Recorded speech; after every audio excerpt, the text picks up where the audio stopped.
Alrighty then, let's go ahead and start this thing off, shall we? Let's go ahead and go to the Discord, let people know what's going on.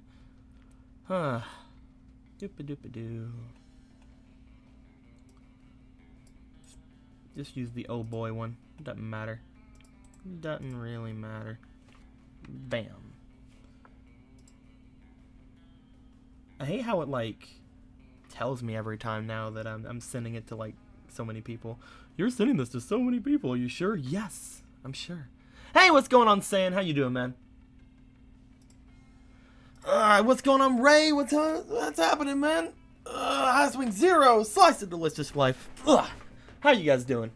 We're gonna play some Monster Prom. We're gonna play him a little solo today, unfortunately, because I tried finding people, but everybody's busy today. We would have started actually on time if I would have had people, but you know, what are you gonna do? Now, is this the real blue? What are you talking about, Colin? That's weird. Why would you say that? Why would you even say that, Colin? That doesn't make sense. That doesn't make any sense.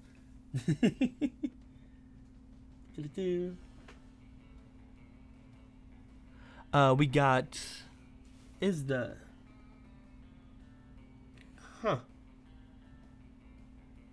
YouTube side even, or is the Discord side even showing? Saiyan's not showing for some reason. How come Saiyan's not showing for some reason? Why is this called the real summer update? Well, it's called the real summer update because last time I did the summer update and it wasn't complete. There was a mix-up with the update on Monster Prom. They updated all the stuff, but they did not update the outfits. So that's why this was the real summer update. I don't see, for some reason, Saiyan isn't showing up in the stream part of things. Oh, no, it is. He is. Okay, he's just the same color as all the other people on YouTube, which is weird. Let's go ahead and, like, I guess we'll redo the chat real quick. We'll see if that fixes it. We'll see if that fixes everything. So yeah, we're gonna be playing things a little bit solo today. Hopefully that will be fine with everybody. I'm not sure if we could have had anybody else come with us, unfortunately.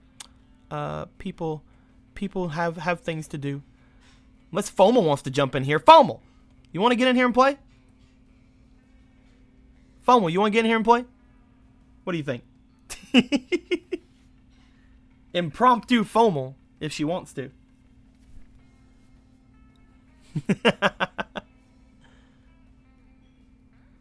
Come on, guys. Yell at Fomal to play with me. Hit me up, loser. All right, cool. We're going to have our fight already, I see. All right, so let's grab Fomal. I didn't even think to ask Fomal because she's always on Do Not Disturb, so I never want to ask because it's like, oh, she's doing something. Hitting up that voice call. See how she reacts to this. You're just not allowed to talk to me anymore. Oh, how come I'm not allowed to talk to you anymore? What? What'd I do? No, it's fine. I don't understand. Why am I not allowed to talk to you anymore? I have a gun. That's why. Oh. I mean, that's a good reason. That's a pretty good reason. I have a gun. You can't do anything to me. Let's redo the chat again. For some reason now YouTube isn't showing up. Freaking everything's showing up now. That's good. That's good to know. It's good to know. What's going on? Make the other party leaders proud, says Slice. Oh. You got something to strive for now. You got to make all the other party leaders Like I never make proud. Emerald proud. You're funny. Let's see here. Who else is in the chat? Blaze is in the chat.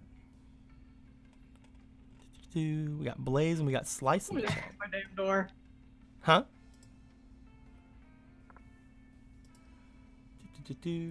Let me go ahead and screen the share. Application window. Bam. That way you can see what's going on. There you go. There you go. Look at that. There you go. The heads, they're all here. We're all here now. Mania's playing RuneScape apparently. What about us? What about us patrons? I mean, I could do a patron one some other time. I don't think I want to do it right now because I'm not really prepared for it, Sweaty. But I mean, if patrons want to do a Monster Prom stream, I could definitely do that. Maybe tomorrow, sometime before Late Night Tango or something. We'll see. We'll see what happens, Sweaty. I didn't even know people were interested in that. We'll see about that. All right. So I was going to do things with the voices enabled over here. But I don't know if I should now that I have FOMO here. What do you think, FOMO? Should we have the voices enabled? We can, yeah, why not? Because, like, when they're off, they're like this. But when they're on, Sweet. they're like that. Did you hear that? I heard it, yeah. Hold on. Let's It go. scared me for a second because I thought it came from you. And I was like, what? Sweet. Let's go. Sweet. Yay. Don't you know that is me? That's my voice. Didn't you know that? Yeah, you're obviously really good at it. I'm sorry if I ever doubted you. That's right. It's my fault for doubting you. That's right. We'll get people in at some point. Don't you worry about it, Minor. With all that being said, guys, is the chat actually working now? The chat seems to be working. That's good to know. That's good to know. Okay, Mania wants to join. Mania wants to join. Mania wants to join. Mania, you want in here too? Freaking! All right. What about this? If any of the we need one more. If any of the party leaders want to join in with Mania, we can have a 4-person group here. Who else wants in? Let's add Mania in. Am I even friends with Mania? Come on, side hoe group, let's go. Am I even friends with Mania? Can I even add him in? Can you add Mania in? I can add him, yeah. Okay, because I think you have to be actual friends, and me and Mania are far from that. You know what I mean? There you go. You have to be actual friends. Nice one, Blue. Your ability for words is just. I think This is why I needed a jester. This is why I need a bard. Hey, what's going on there, buddy? It's going alright. It's going Didn't good. expect this to happen. Blaze wants in. We can get Blaze in. Blaze, if you got a good mic, we can get you in, man. I think one of us Thank has for to be your your friend, lives. so I guess I'll add the friend and see if I can add you in. I'm adding you, Blaze. This is the last one, though. This is the last one. Ugh. We only needed the 3 people, other than me. I think the last time I was in a video was in Corruption. She was the Corruption of Champions. Nice. Let's see here. Good times. Get in here, Blaze. There we go. Guys, I think we're good. I think we're good. What's going on, Blaze? Ah, There hello. we go. Hello. How are Alrighty. you? Let me Side set hoe the, rat, let me set welcome. the screen share again. Let me set the screen share again so you butts can see it. All right, so we got the B group here today. I'm kidding. It's called the side hoe group. we got Blue. we got the B summons in today. We couldn't afford the A tier. We have Everybody- $5 to our name. Everybody was busy today. Like everybody. I don't know what's going on. Like I couldn't get anybody from here. Couldn't get anybody from the Nat 19 streams. Everybody was busy, except for you guys. I can always trust you guys to not be busy. I guess. Good to know. You can always trust us to lower the bar. Because we have no life. What do you wait? Do you share screen on Steam or something? Yeah, I have to share the screen with them unless they all have the game, because the online to this game is not amazing. So we have to share screens. With all of that being said, let's go ahead and play the game. What do you guys think? We're still playing I solo, think- right? You guys aren't actually wanting to play. You just want to watch me, right? Oh yeah. of Clearly, course. we just came here to watch you. Yeah, Clearly. totally. That's totally what we're doing. 4 players. Short or long game? I'd say short game for now. Short game? Probably short. Right? Share controller. Yeah. We can't afford more than one We're controller. sharing the We're controller. We're really down on this. Hold on, wait. I got my own control. Let me just go and get it real quick. Here it is. I can play Just Hollow Knight throw with it over at me. Just throw the controller. I'll catch it. If they're saying if the party leaders are B team / side hoes, what's that make the patrons? The patrons are, they're not side hoes. They're my choice They're hoes.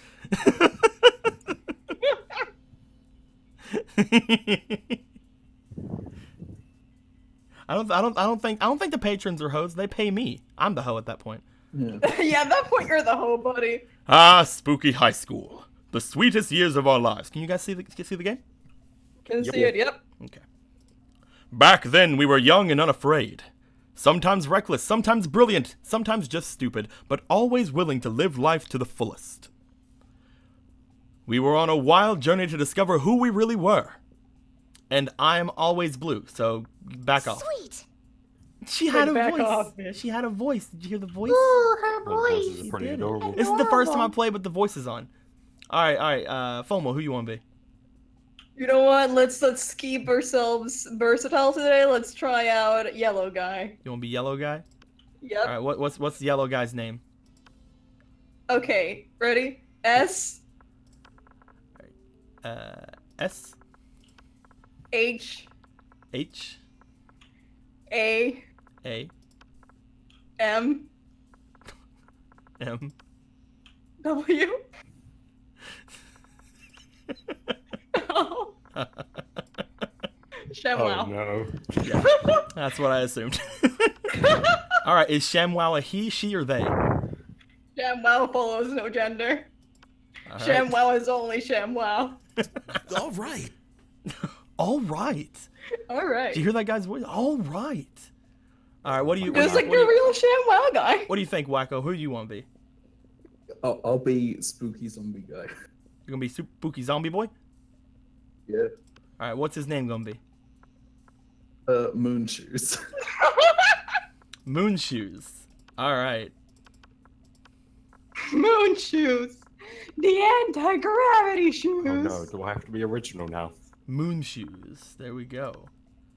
Is Yeah, moon it's shoes? Okay, a we he, believe in you, Blaze. Is You moon can be shoes a he, original. she, or Come on. they? Oh no. They. They. All right. Okay. All right. So you're gonna Blaze. You're blazing in as the Blazy girl. That's oddly appropriate. What is the name of this Blazy girl? Oh no. Better be a spicy one. Oh. I'll go. Gotta be grilled to perfection. I'll mock myself here and go Blaze with an S. Because I can't spell. Blaze with an S. Can I spell it any way I want, or you want to spell it? I don't know. Have fun. You can do anything you want. Perhaps we're giving you too much power. But when do you not have too much power? Let's see here. We can do anything about him having power. Use a 3 instead of an E.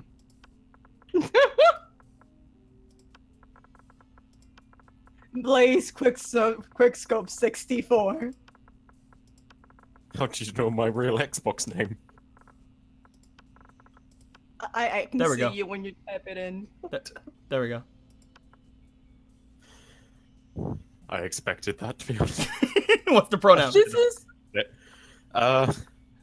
Might as well go she. All right. We got 2 she's and 2 theys. Let's do this. fire. Oh, let's start a fire. I've never This is played a with the really voices on. I've never played with the naming. voices on. Pretty This is good gonna be voices. weird. And we had yet to experience its ultimate challenge, the Monster Prom. I remember it clearly. 3 weeks were left, and as we fantasized about our dream prom dates, we were all scrambling to catch the attention of one of our 6 most charismatic classmates. Huzzah! Is she so cute? That's so Voice is cute. adorable. Miranda Vanderbilt, 19, a sweet mermaid princess who was as cute as she was genocidal. Damien LeVay, 21, Oh, I see we're doing Bakugo now. a Okay. fearless demon with a taste for destruction and a love of fire. Scott Howell, 21, a werewolf athlete who is compensated for his rather small brain with a stupidly huge heart. Really? That's the voice coming from that. All right. That's the boys they win. All right. Liam de Lioncourt, 4XX, a hipster vampire whose standoffish demeanor hid that he was truly a lovable dork. Yay! Yay! Polly Geist, 22, a party ghost with an insatiable hunger for all the wrong things. What? And Vera Oberlin, I like that voice. And Vera Oberlin, 23, a self-made Gorgon with a merciless sense of business. It was clear it had to be one of them. But who? We only had 3 weeks to choose our prom date, And even more daunting, we only had 3 weeks to woo them and conquer their heart. But as I already said, we were young and unafraid, and we were ready to start. Day wants to battle with Damien? Oh, that's cool. Teen Wolf. Welcome to Monster Prom's stupidest pop quiz ever, TM. All minds are rotten, but they are rotten in so many different ways. Worry no more, we're here using our PhD in bullshit to diagnose what kind of deviant sickos you are. Monster Prom's stupidest pop quiz ever, TM. We'll throw a bunch of absurd questions at you and turn your answers into your character's stats. This way, each of you will start by having stats that better reflect your true selves. Let's start! Everybody, you build a 100-foot statue commemorating an event so that in 1,000 years, archaeologists can learn something about the people of our time. What does this statue represent? That glorious instant when your friend stopped you from texting embarrassing stuff to your ex while hella drunk? That mind-blowing twist in your favorite TV show that clearly changed the life of everyone forever, unlike all that boring stuff they show on the news? Your least favorite political figure being devoured by a rabid rhinoceri, which are also covered in badass tattoos. Of these three, I'm going to go with that mind-blowing twist in my favorite TV show. What about you, ShamWow? If I had to choose, I'd say that I would like to see Ted Cruz getting attacked by Rosrai. Alright. Moonshoes. I gotta say, political figure getting devoured. And Blaze with an S. I'll go. God damn it. I'll go for the first one, because that can never end well. Alright. So fun, so creative, so bold. What is your spirit emoji? Snowman, because that motherfucker is in the middle of a blizzard and he's fucking smiling. He doesn't give a fuck about blizzards, and he has a kick-ass hat. Octopus emoji, best animal on earth. I know 5 mixed drinks, 3 drug cocktails, and 17 sex positions that involve one or several octopi. Or Caucasian guy with a turban because fuck stereotypes. I'm gonna go snowman. What do you guys think? Octopus emoji, come on. Moonshoes? Octopus emoji. Blaze with an S? The drug cocktails are very appealing. Drug So bold, cocktails are so pretty fun. up there. Nobody's creative. We fuck being creative. The world will end tomorrow. What will you do today? 100 push-ups. No. 200 push-ups. Nobody ends the world but me. I'll end the world today. It's okay. We invented the apocalypse to take care of the overpopulation of commoners. I'll finish my novel. Whoever comes after the end should know my legacy. I always party as if there was no tomorrow, so who cares? They always tell you the world is ending. I'll profit off the people's hysteria. I'm going to go with... It's okay. We invented the apocalypse to take care of the overpopulation of commoners.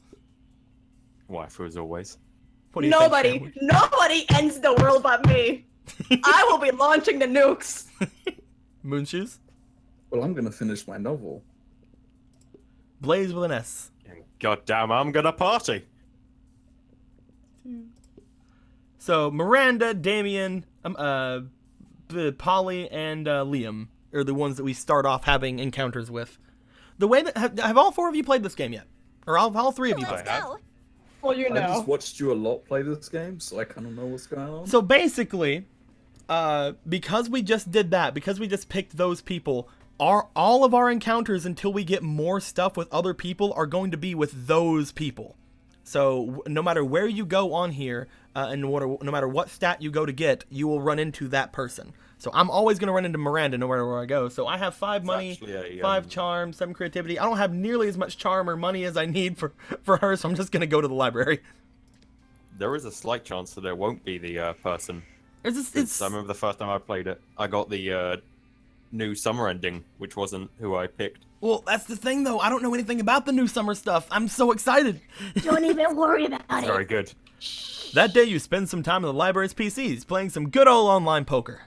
Gambling seems like a stupid and dangerous decision, but who cares? This time it paid off, so fuck it. You game +2 money. You're gazing... Oh, look at her summer outfit! Oh, that's adorable. You're gazing dreamily at Miranda when a flash of otherworldly light blinds you. When your vision clears, you see the great rift is open in time and space, and standing in the middle I of wonder what it, his voice is going to be. who wants to be the prince of the otherworld? The silence is palpable. It's me, the Prince of the Otherworld, and I'm here to fulfill an ancient prophecy. How majestic. What the How majestic. How majestic. Okay. I got this. You want to A be... prophecy, how exciting and regal. What sort of prophecy is it? It's a prophecy of love. Oh You look boy, so here it comes. confused about the prophecy. Legends foretell of a great beauty with the hair of an angel and the scales of a fish. A beauty who I am destined to marry. But Dad, that sounds like a perfect description of me. Could it be that I am the great beauty that's driving this prophecy? Well, yes, that's sort of what I was trying to imply. Now come with me to my realm, where we may plan a magnificent wedding. You can't let him get away with this, but that prophecy is hard to argue with. But the only argument you can think of is hair of an angel. Ha! Clearly Miranda has the hair of a goddess. Or what about these fish scales I glued to this handful of angel hair pasta? Clearly, you know what you should do here. So creative! Why, that technically fulfills the prophecy. I'm sorry, my beloved, but my hands are bound by the ties of fate. The prince sadly retreats to his realm to marry a handful of fishy pasta. You're prepared to apologize to Miranda, but she doesn't look too put out. My knight in shiny armor. Actually, I'm fine. Truly, you saved me from a terrible fate. I suspect that any man willing to marry a handful of cold, scaly pasta is not likely to be a good husband material. Even if he was a prince. You have a lot of pasta left over from your clever trick. You share it with Miranda and all your friends. You gain +2 smarts and +1 creativity. Yay! That worked out. Right. Neat. ShamWow, where we going? The auditorium, of course, gives you creativity. The class gives you smarts. Outdoors gives you fun. The gym gives you charm. And the bathrooms gives you boldness. We're going to the fucking bathrooms, bitch. All right. That's That how day we you always skip start. class and just hang out in the bathrooms because you respect no authority. I guess some people just want to watch the world burn. By skipping class and hanging out in the bathrooms, you give +0 shits, but you gain +2 boldness. Of course, no trip to the bathrooms would be complete without running into a group of your classmates doing something stupid. Hot Damien, you're the worst! Who wants to be Damien? I know, right? There we go. Batman. Who wants to be Vera? I would want to, but at the same time, I want to see what else happens. I am. You know what? Whatever. Oh, you want to She be Vera? means that in a bad way. Did you really have to set fire to her entire deck of cards? I don't know. Did the deck of cards have to keep dealing me shitty hands? I said Shit! Not necessarily. That's not how probability works. Well then, I guess I didn't necessarily need to set it on fire. But since when has that stopped me? Well, now you've stopped us all from playing poker. Now what are we gonna bet on? Mama needs a new pair of shoes. Yes, neither I have an almost sexual pleasure from taking your money. So what's the new game? Oh, you know the perfect poker alternative. Russian roulette or the stock market. Russian roulette! Yes! Russian roulette! We're killing each other So now. bold. Oh yeah, why didn't I think of that? That used to be my favorite game before I died. Wait. All in. Polly puts an antique revolver, pulls out an antique revolver out of nowhere, spins the cylinder, points it at her head, and pulls the trigger 5 times until it fires.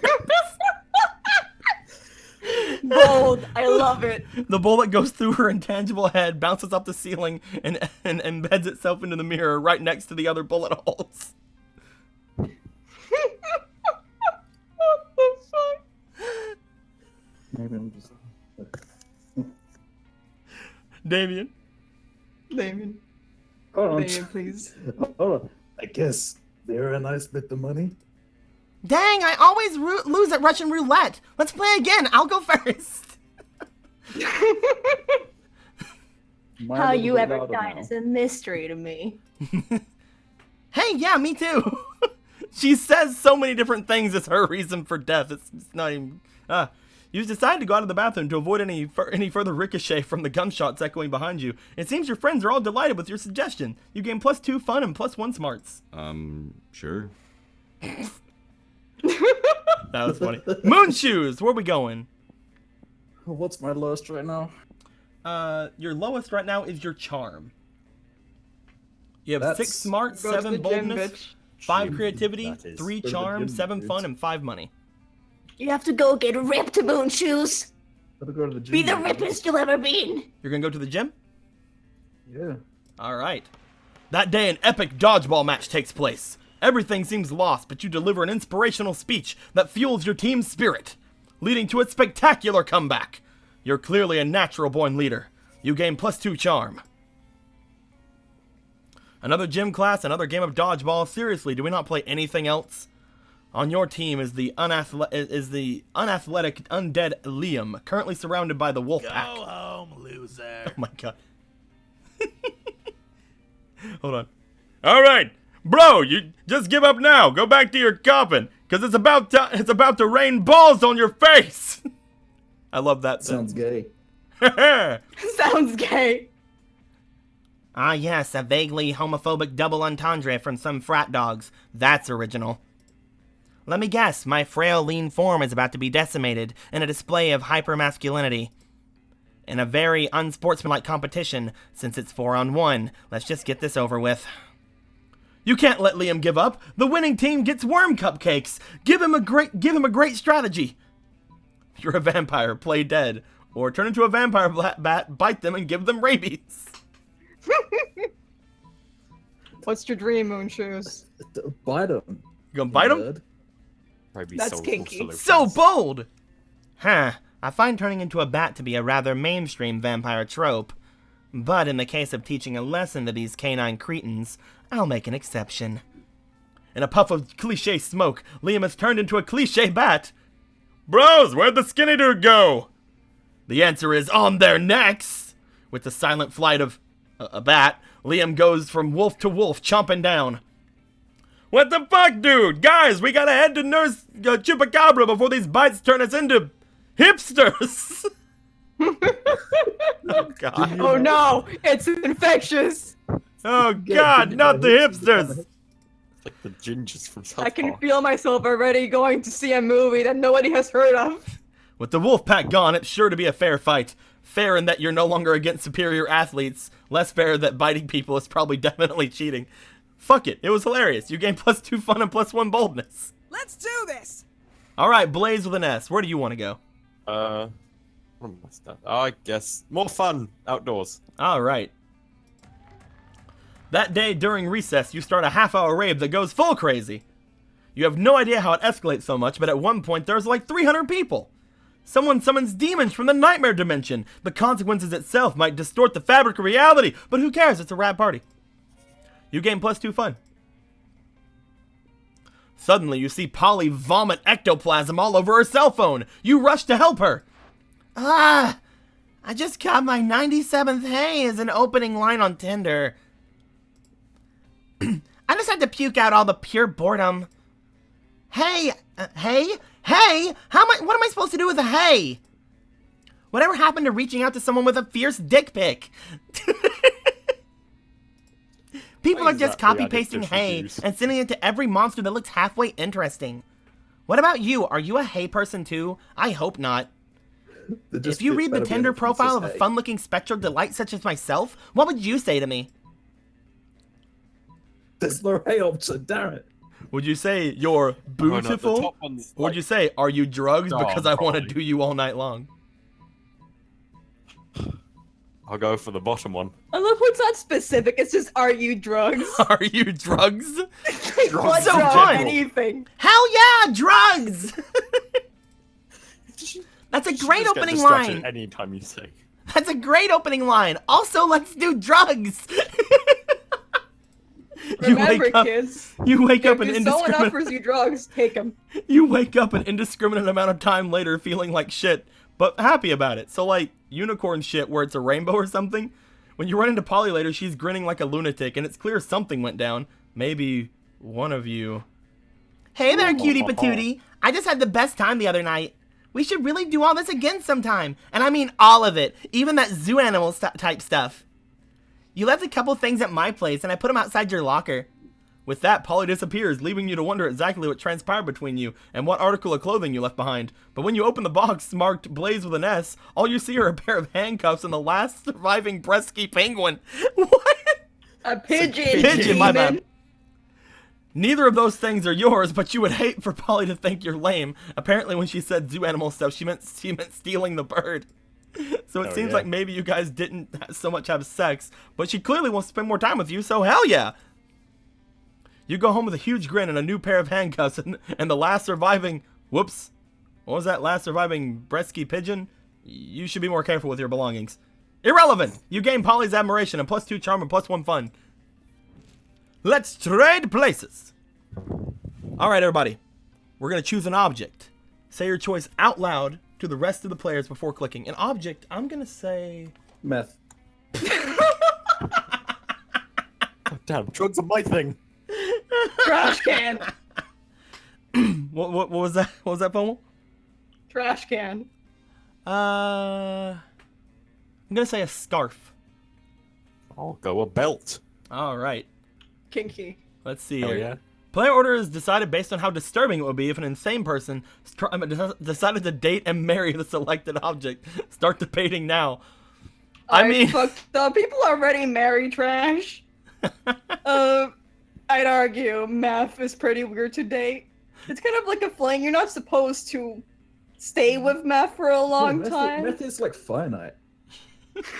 but like if you marry it though, that technically also means they're getting that difference. That technically also means they're like giving up their kick too, because they can't like you're giving up use the meth. They're married to marry meth. Yeah. What do you think? That was Moon Shoes, right? That said meth. That was yep. I think that's good. I think meth probably is the winner for that. As far as the other things, trash can, belt, and scarf, I'd say probably trash can, belt, then me. I'd agree with that. People already marry trash. Yeah, like Miranda. I mean, what? All right. Whoa there, buddy. Moon Whoa there, Shoes. buddy. Compound. Moon Shoes. You are the first person at lunch. Where do you want to go? You have several places you can head. Let's go to the tiger guy. You want to go to Coach? Let's go to Coach. You're about to take the first bite of your delicious cafeteria lunch when Coach appears out of nowhere. Oh God, that's actually his voice? We've been doing something similar the entire time. They're like really gruff. Laura. Does anybody want to be Coach? Or... I think you just made yourself Coach. All right then. You're Coach now. You can't eat that. You're not warmed up yet. Do you want to strain your jaw, sprain your esophagus, pull your intestines? I thought I taught you kids better than this. Come on, stand up. Let's get our food on. You look disappointed. Don't worry, little buddy. I'll let you choose the workout. We've got 2 options. Playing with your food, specifically playing football with your food, or an absolutely ridiculous number of push-ups. I want to become Saitama, the second one. Youth is a Sounds gift. like he should be from. Youth Angry is a Birds. gift. A monster after my own heart. Let's push up. You and Coach drop to the floor, embark on a kinesiological journey from which there is no return. You got it. You got it. Within minutes, your mind is a push-up filled void. Within the hour, you have left your body. You die. You meet God. He's impressed by how many push-ups you can do. You go back to your body so you can do more push-ups. You realize it's not your body you're pushing up, but the entire world. It seems like centuries, but only 90 minutes have passed since you regained consciousness, enlarged in spirit and in bicep. You gain +4 boldness. I have ascended boldness. All right, You have ShamWow, where you become the heading? strongest motherfucker in the world, bitch. Where you heading, ShamWow? Where would ShamWow head? ShamWow's gonna clean up the messes. So I'm thinking top left. You're gonna go to Polly, Miranda, and the Coven? Yep. All right. You arrive at your table to find the Coven eating and Polly and Miranda screaming. As you do. Miranda? We're under attack! Alarm! Alarm! Summon the guards! They're using their bizarro mind powers on me! The cute tall one is my less attractive evil twin! She uses shades just like me! Clearly because the evil twin thing. Clearly. We're not attacking anyone. We're eating. What do you mean less attractive? Disgraceful. Lies! Subterfuge!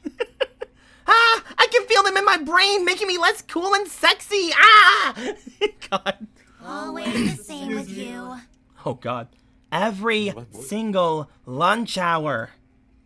You can't allow your friends to be attacked. Quick! Save them from this fiendish menace.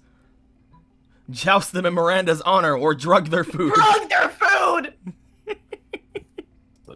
That's what ShamWow would do. You reach into your pouch of drugs and pull out a handful of miscellaneous pills, which you sprinkle on the coven's mashed potatoes. What are you doing? Are you trying to drug us? Idiot, winners don't do drugs. We're out. Whoa. You know what? How about we just move to another table? Cool. Ha ha ha, suckers! They left their druggy potatoes. Looks like everything's turning up Polly. God dang it. Polly eats all the drugs out of the potatoes and then decides she's a canoe that thinks you're kind of cute. Hell yes! Let's do this! Blaze with an S, where you heading? Oh, I guess I'll go to the shop. You gonna go to the shop? You have 5 money, are you sure? Sure. Alright.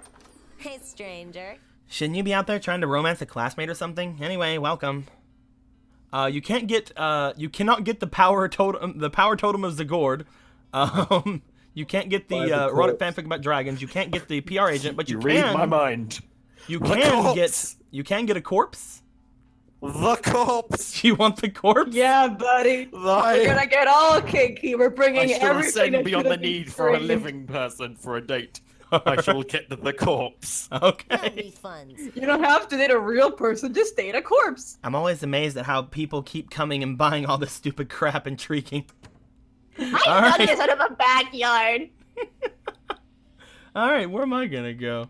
I guess I'll hang out with Scott and Vera. We don't have a Scott yet, so I guess we'll hang out with Scott and Vera. As you approach the table, you see Vera delicately lifting a forkful of quinoa. Quinoa, don't Quinoa, worry. yeah, I got that. Quinoa. To her mouth, she brings lunch from home. When?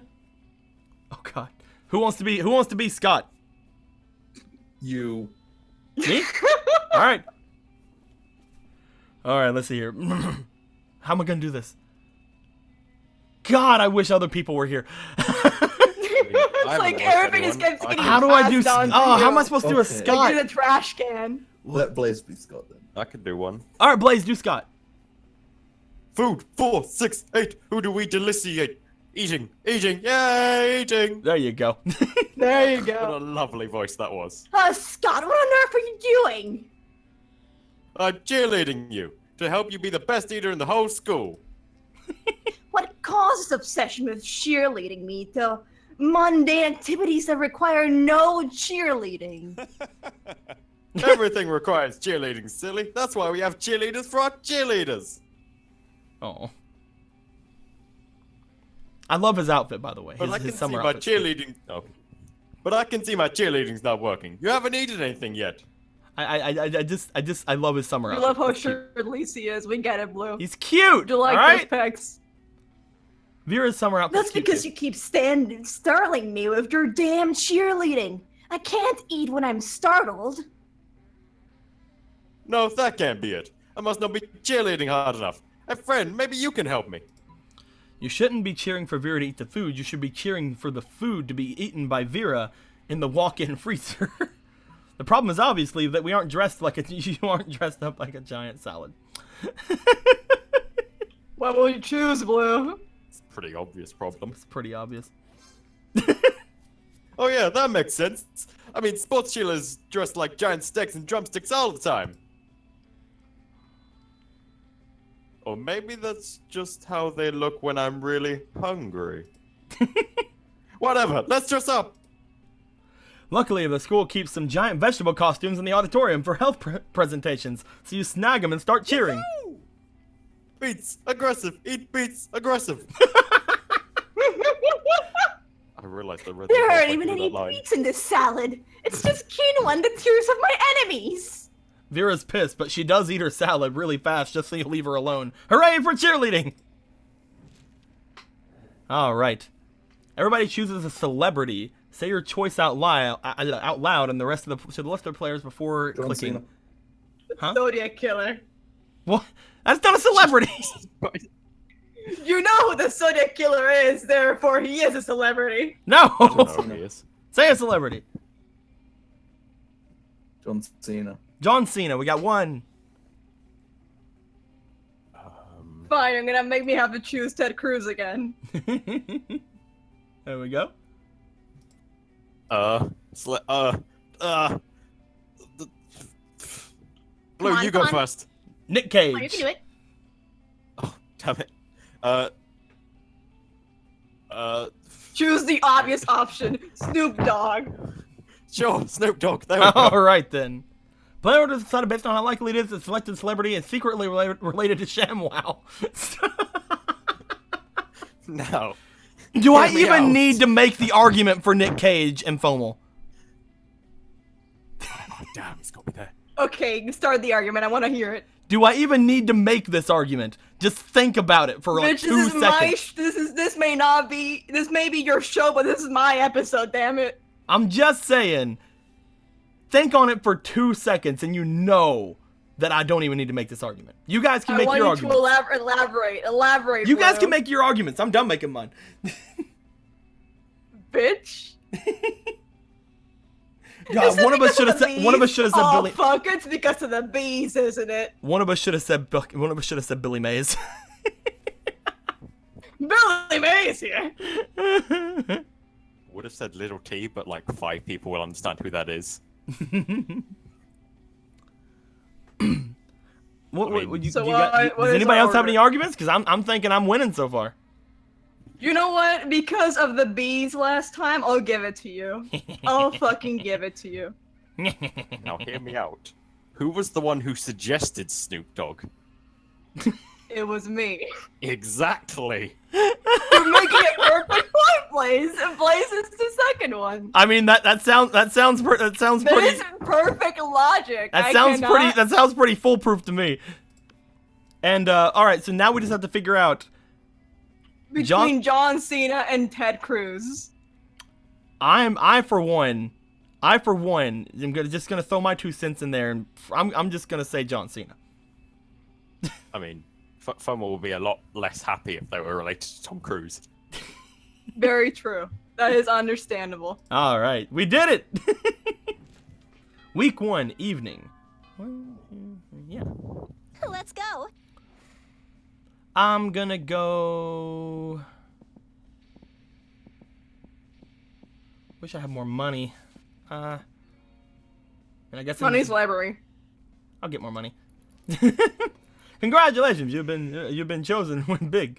That day you spent some time in the library PCs sending malicious spam emails in the hopes of stealing other people's money.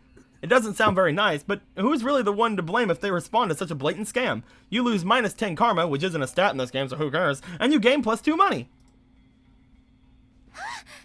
Oh god. Sigh! Woe is me! Sigh! Could Miranda possibly be doing this because she wants attention? Only one way to find out. Oh, hello, I didn't see you there. I was standing here, suffering gallantly in silence. She did, and she wasn't, but okay. Shut up, bitch. I had the most tragic injustice befall me earlier this morning. I was rejected from our school's water polo team.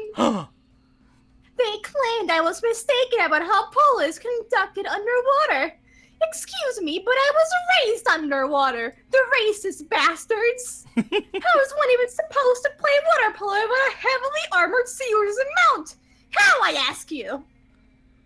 Perhaps I offended them when I implied they were too impoverished to afford sea steeds. If so, why? I would love to make reparations. But it may be too soon for me to show my face. Would you be so kind as to take them the gift of this amulet to begin the healing? I am told that peasants consider eggs to be a delicacy. A delicacy? Delicacy! I'm from the water, bitch! How about you stop judging? I wasn't raised in your dumbass English language! I speak fish! Obviously, and that would make the gesture even better is the personal touch of Toppings: caviar, eel, chocolate-covered sand crabs. They'll never forget this was a present from a mer princess, or an elegant stenciled card with your sincerest apologies, a list of all their fears, and a bundle of compromising photographs. You know the two things that would truly turn someone on. Really good food and blackmail. True enough. Ah, not so charming. Oh, I would much rather not have to learn such about my fellow students. Do you know how many of those poor, impoverished souls have mere millions of monster dollars? Not even billions, millions! I can't imagine how difficult it must be to live so frugally. And I don't want to imagine it because it makes me sad! Aww. I would much rather they know how much I care about their lives without me having to, care about their lives. Just like the government. That's exactly why an omelet is so perfect. It says, I like you enough to give you this egg. Please don't talk to me about personal issues. Now, off of our delicious egg, and don't ask any questions about their sad, dreary little lives.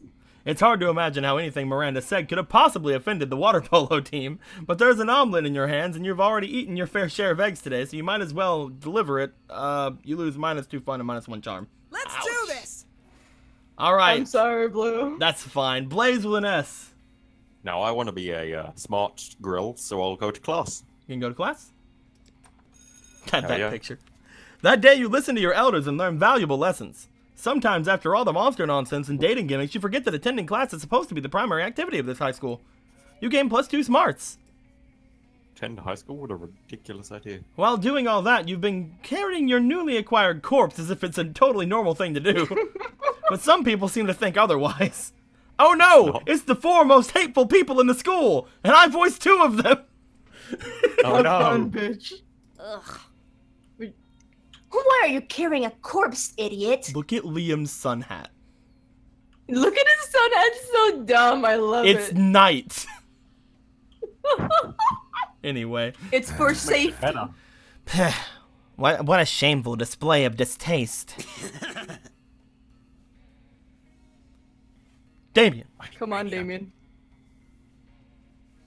Mania. Damien. Yeah, what a noob. Bitch. Carrying around corpses is for noobs. Since Mania is not apparently here. He dead. Oh, a corpse! I love corpses! Also, I'm super drunk! Okay, so the 3 most hateful people in school and Polly. Okay, I'm back. Welcome back. Yes, we can hear you. I don't know what happened. That's Hold fine. on. You can just go without me. Hold on. Go on without you? Gotcha. I'll now do my best Pomo voice. Blue now voices everyone in this conversation. As the social school leads, Flawless. That's my flawless FOMO impression. It's good. It's good. Didn't even notice there As was a the difference. school's social elite, we disapprove of this. I'm the head of the hierarchy, and I can't condone such stupidity under our domain. In the taste of the hierarchy, I'm the taste of the hierarchy, and I don't appreciate such puerile use of a corpse. Also, lesser-known fact about corpses, they smell. Ridiculous. I'm the fist of the hierarchy, and I want you to punch. I want to punch you because punching people is what I do. Hi. I'm Polly. Also, I'm like super drunk. So whatever Vera says. Yikes, despite your disregard for stupid social conventions and school hierarchies, you feel the urge to please them. Maybe because that's what this game is about? When you bought this corpse, they totally told you it was a fashion accessory, and that they were absolutely not just trying to dispose of a body, but now you're starting to feel like they might have fooled you. No time to It's the fact lose. that they haven't How been can you fooled. convince them that the corpse is actually a very hot fashion accessory? Trivia about fashion accessories, most of them are worn on your head. Quick, put the corpse on your head! Shallow social creatures respond to only status. Rip the brand logo off the most high-end accessory you own and put it on the corpse. What do you want to do? I mean, Gotta roast that corpse on my head. All right. So smart! Swiftly, you gather the corpse and place it on your head. Your classmates remain silent, looking at you. The tension is great. You do your best to look serious and fashionable. I think that Blaze with an ass is trying to tell us is that this corpse is a hot action fashion accessory. Yes, yes, indeed. Most fashion accessories are worn on your head, like my hat that none of you have noticed yet and talked about. Hats, glasses, earrings, hats! Notice my hat! I think it's cool because I think it's cool how she's wearing a corpse on her head and she's still like really cool about it. What even is this? Fuck! I'm like big time drunk. Like tomorrow my hangover will have a hangover. Wait, am I tripping or is Blaze with an S wearing a corpse on her head? You know what you're seeing, bitch. I mean, I did a bunch of super shrooms earlier, so I might be tripping. You're not tripping, Polly. Well, you are tripping, but also Blaze Finesse is in fact wearing a corpse on her head. Naturally. And you know what? She is doing it in such a confident way, I hereby conclude That a corpse counts as a very hot fashion accessory. I am so wet right now. It will also be a pretty convenient way of disposing of the many corpses my adventures might or might not produce. I agree. Confidence is what really counts when deciding if something makes for a good accessory, even if that something is completely not hygienic or healthy. Still drunk! And so all of them signed the decree that establishes a corpse as an acceptable fashion accessory, as high school social bureaucracy requires. Today is a bright day to have a corpse on your possession. You gain +2 charm and +1 smarts. Sure. Sure. All right, where we going, Moon my Shoes? goodness. I think my creativity might be the lowest right now. Creativity and charm and money is your lowest, but you can't go to money, so you can only go to charm or creativity. I must beat up Blue and take his money. Is that an option? That is not an option. Begins- Auditorium. That is not an I option right mean, now. not an option. Auditorium. All right. That day, while rehearsing for the class play, it's as though the muses decided themselves descended to give you a figurative blowjob. Your performance is intense and inspiring. It will be remembered for generations, which is pretty grab by high school play standards. You gain +2 creativity. Liam stalks past you backstage, pretending to talk to himself, but clearly speaking for your benefit. Welcome to Leon Day Lioncourt. I don't know if Excuse I can me, get bitch? used to that voice. Oh, the tangled tribulations of the committed iron... I can't... yeah? Iconoclast? There you go. You wordy little bitch. All right. The talent show is a fascist monument to misguided ego and public spectacle. The dignified thing would be to sit out the event in protest. But that's what everyone expects me to do. Therefore, I must participate. The question is, how? How do I foreground my native artistic talent while simultaneously making plain my utter contempt for this event? Liam pauses his monologue to give you the opportunity to interject. Any ideas? 13 minutes of judgmental staring, or a live mashup of Stravinsky's Rite of Spring and the theme song from the Ninja Turtles. Judgmental staring. All right. So bold! Transcendent. A performance reminiscent of John Cage's 4:33, but 7 minutes and 27 seconds longer. A piece to rival Marina Abramovics? Whatever. The artist is present, but better because the artist is me. It's good because it's me and I like to talk about myself. Finally, the entire school will see what I really think of them. Or at least see me thinking about what I really think of them. Thank you. When it comes time for me to perform my masterpiece, I shall be sure not to make eye contact with you. All right. Did you not even get anything for that? No. You only got the sweet measures of time. It didn't give you any stats for that. It just gave you the good feeling you get from doing things. All right, It's ShamWow. a good deed. ShamWow, do I you want like to go to to start by saying, I don't know why you boys me like that before, but from now on, I want you to be my boys forever. You clearly should just be the one speaking for me right All now. I right should just shut then, I up. guess I'm talking as well. Oh, let's go to the Just gym. voice your You can go to the FOMO gym? lines. Yep. That day, an epic dodgeball match takes place. But the match isn't as important as the human interactions within it.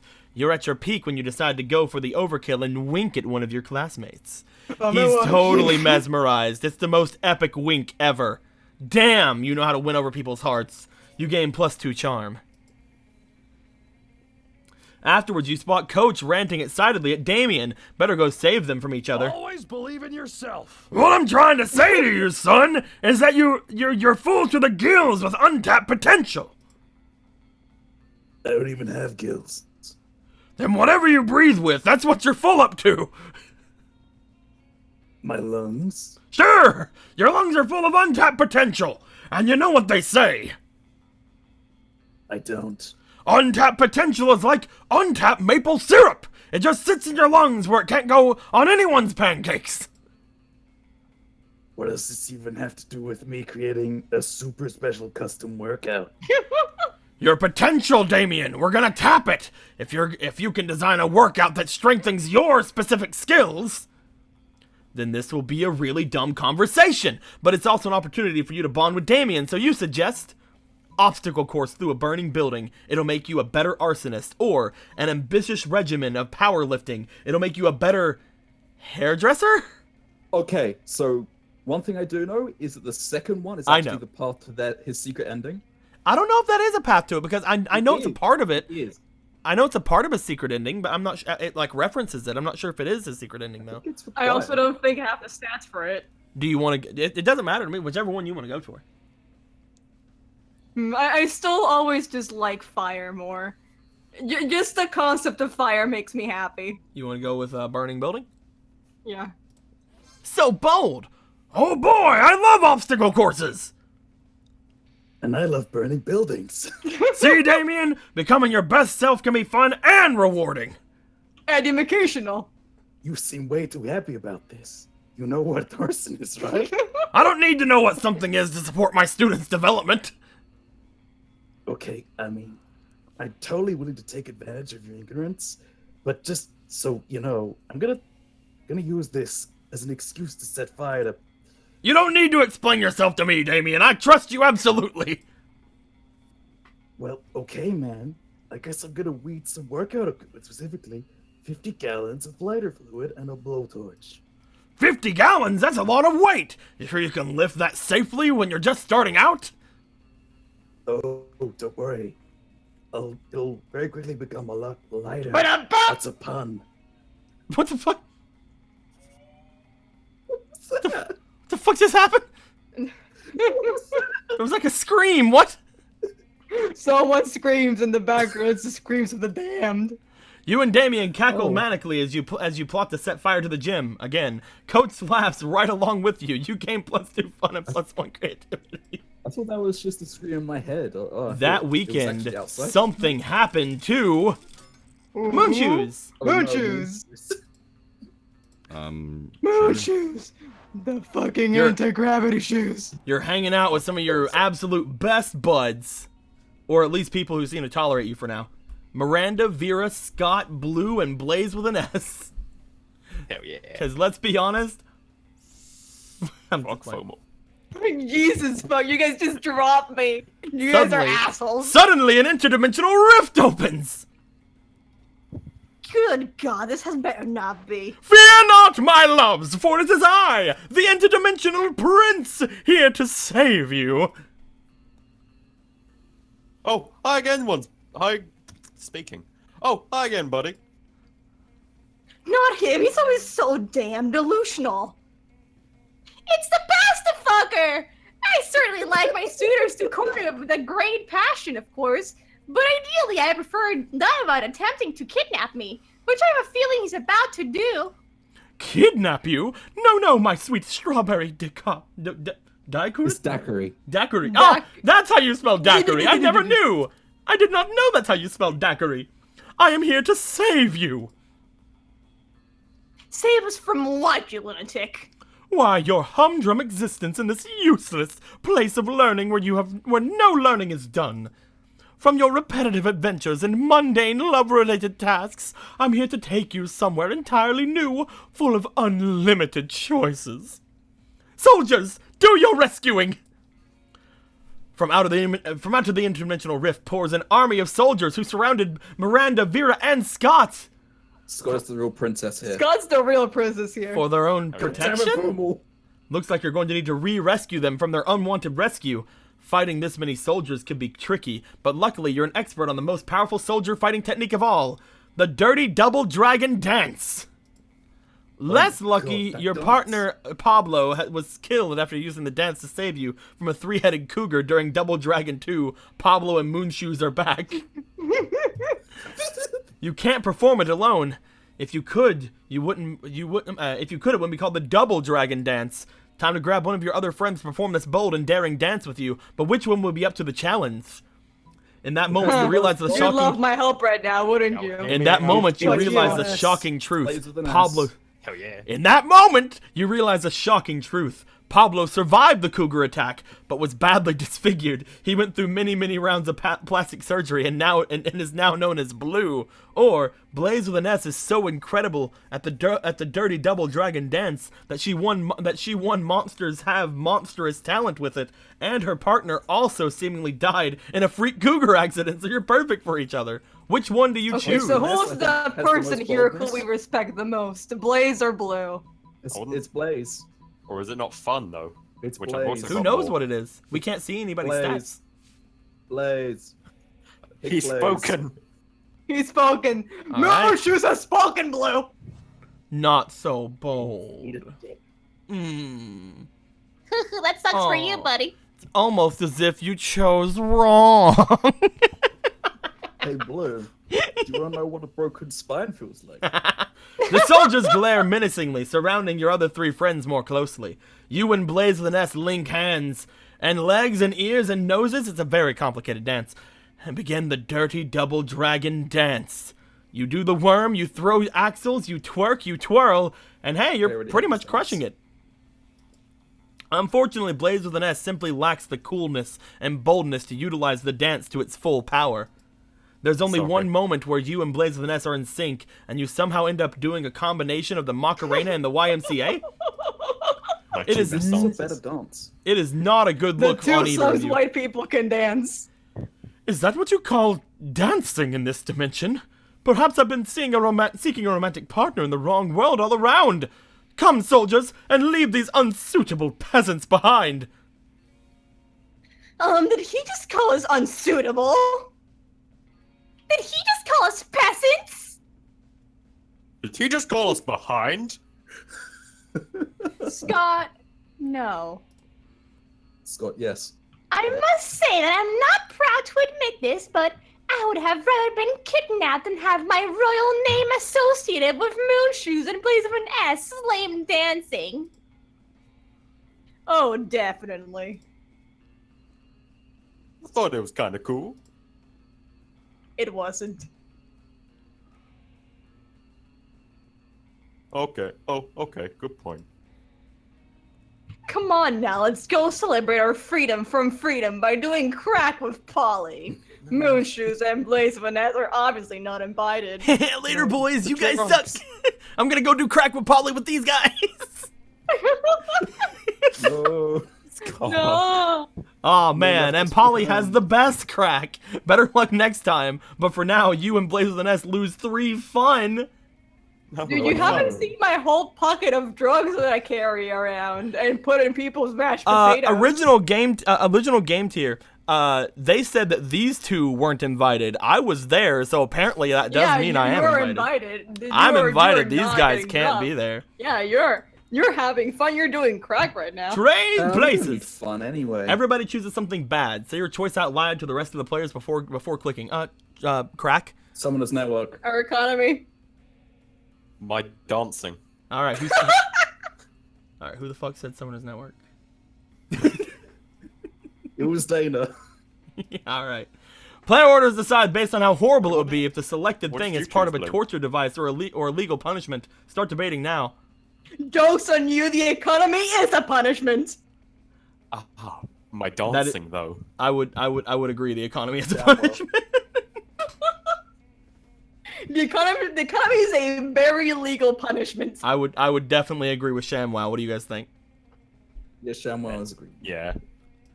All right, make your arguments, boys. I mean, we just heard how bad my dancing was. Good I point. mean, we You all telling know me about the- Summoners Network is G's, guys. Hmm. What I would did you say- Blue?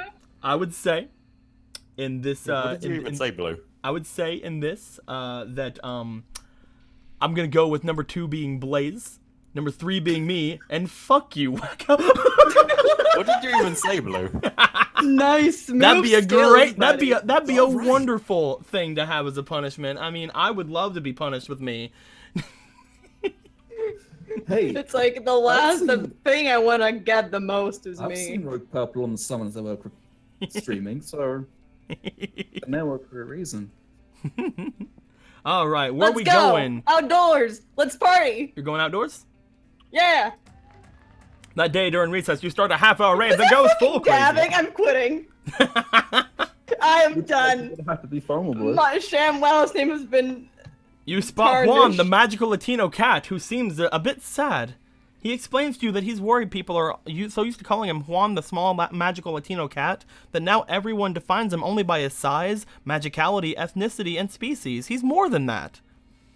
You correct him. You don't see him as such simplistic terms and inconvenient definitions. It's just that there's around 23 other Juans in this school, so adding all those to his name is quite necessary. You tell him you'll never forget about him and the crazy adventures you both lived together in Monster Prom's prequel, Monster Middle School. You have a great time remembering those crazy stories, and you gain 2 fun. We did crack back then too. Damien's just minding his own business, clotheslining people, when suddenly a loud siren goes off above you. It's the Slayer! She's on the roof of school, holding a megaphone. She's looking straight at Damien. Prepare to die. I guess I'm doing this again. If you want to. What's up, ball sack? Love that. Put this in your horn and smoke it. Your mom is so fat when she possesses someone, they don't need an exorcism. They need liposuction. Liposuction. It's like Go fuck yourself, Blue. oh yeah, well, Damien's stuck. It's up to you to figure out a comeback. You lean over and whisper in his ear. Yo mama's so poor, she can't even sell Fuck her you, you soul. Van Helsing She's looking only piece wrestling. of shit! Yeah! Don't even finish that sentence, Blue. You know what I want. So bold. I'm not gonna swear again. Fuck you Van Helsing looking piece of shit. Yeah, that would be... You think you're cute wearing an entire cow as a corset, huh? I got news for you. You look like you crashed a silver player bicycle into a goddamn leather daddy.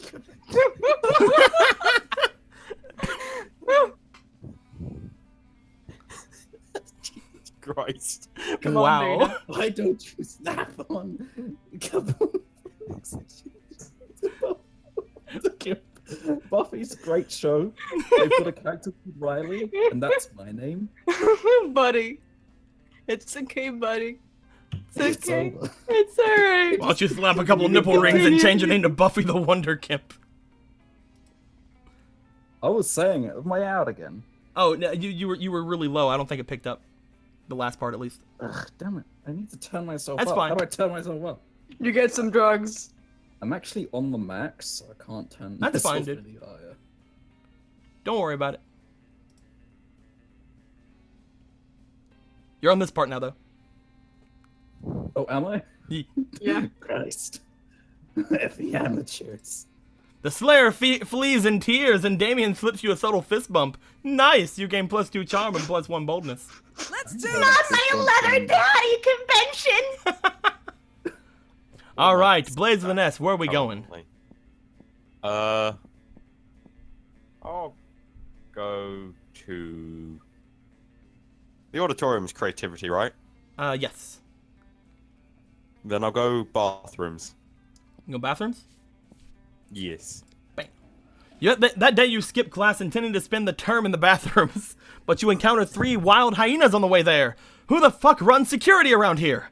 Anyway, you subdue them with the help of a hair comb. God bless the monster scouts and all their idiotic scenarios they prepared you for. By the time you get to the bathroom, you've totally gained +2 boldness. I'm pretty sure Blaze of the Nest's haircut would just be fireproof or maybe on fire itself, so it'd be pretty easy to defend yourself against hyenas with it. Don't worry, that's not visible right now. I've got a corpse on my head. Okay. After your previous adventures, now corpses are an acceptable and quite hot fashion accessory. You've become a well-known trendsetter advocating for your beloved corpses.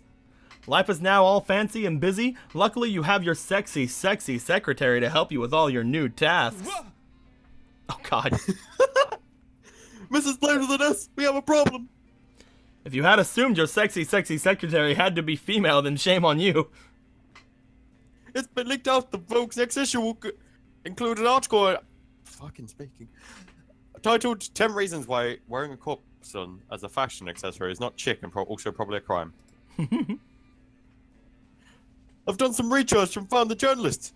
It's a bro called Fyodor Fedora. I think What it's should we just do, a giant boss? fedora.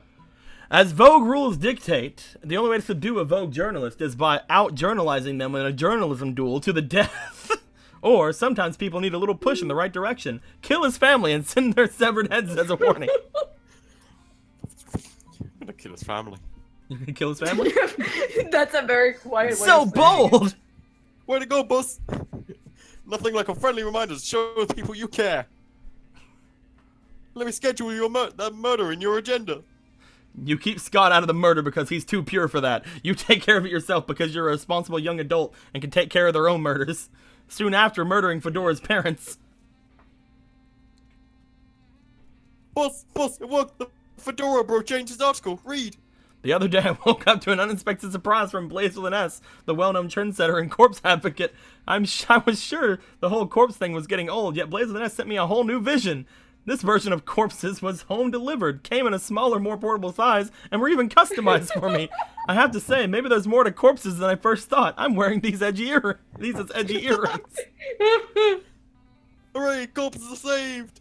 Is this guy really wearing his parents' severed heads as earrings? Today is a great day. No consequences for murdering 2 innocent people, even though it was documented in a magazine, and you also gain +2 fun and +1 boldness. Let's go. Hell yeah. Okay.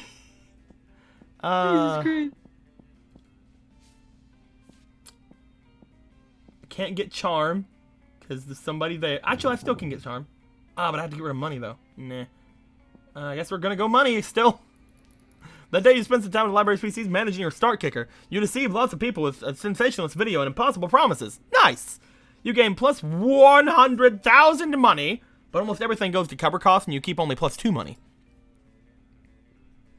You're minding your own business when Miranda comes rushing up to you, clearly distraught.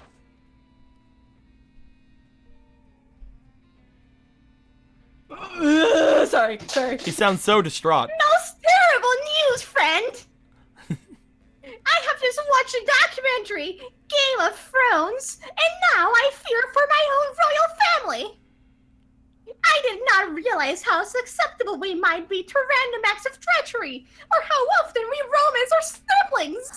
I don't want to be shot in the chest with a crossbow while sitting on the toilet. That doesn't sound proper at all. Please help me pour my poor mind at ease. How can I possibly identify potential traitors in my court?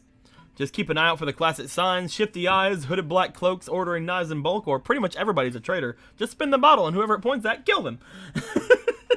I'm gonna help you here. Choose the first one, I think.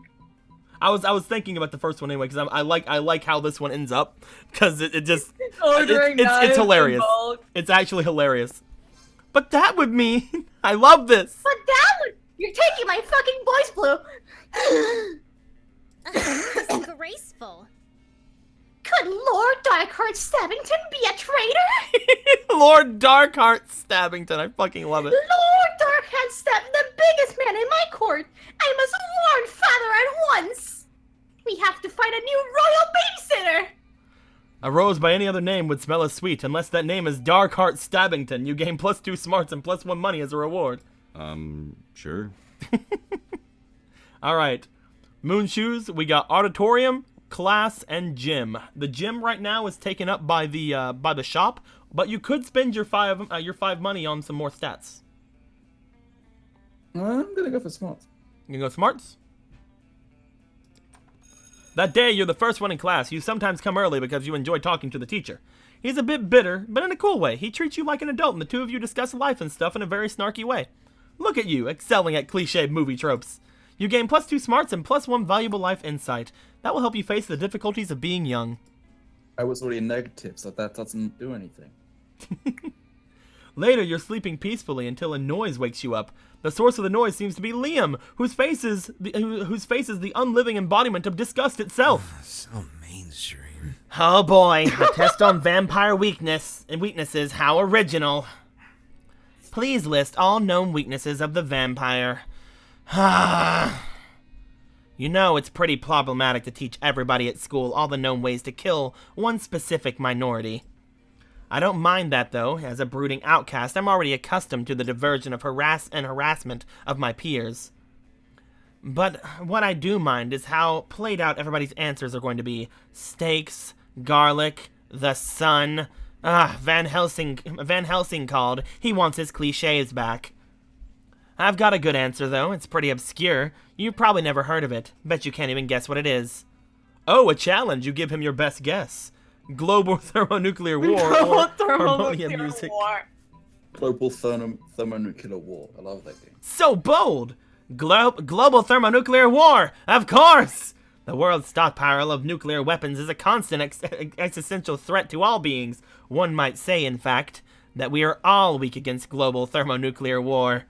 What a grand political statement. What a bold stance to take on a 10-point high school writing assignment. I mean, yes, that's totally the weakness I had in mind. I definitely wasn't going to write very mean unicorns. Why would you think that? Liam's weak against very mean unicorns. Finally, a reason to oppose the unicorn proliferation. You gain +2 charm and +1 smarts. Trade places. Let's trade. Everybody chooses a brand. Say your choice out loud. Blah blah blah. Pepsi. Let me just get this shampoo bottle I have here. We have to go with IHOB. Faith. Got some Faith. dumb shampoo. Jeez. All right.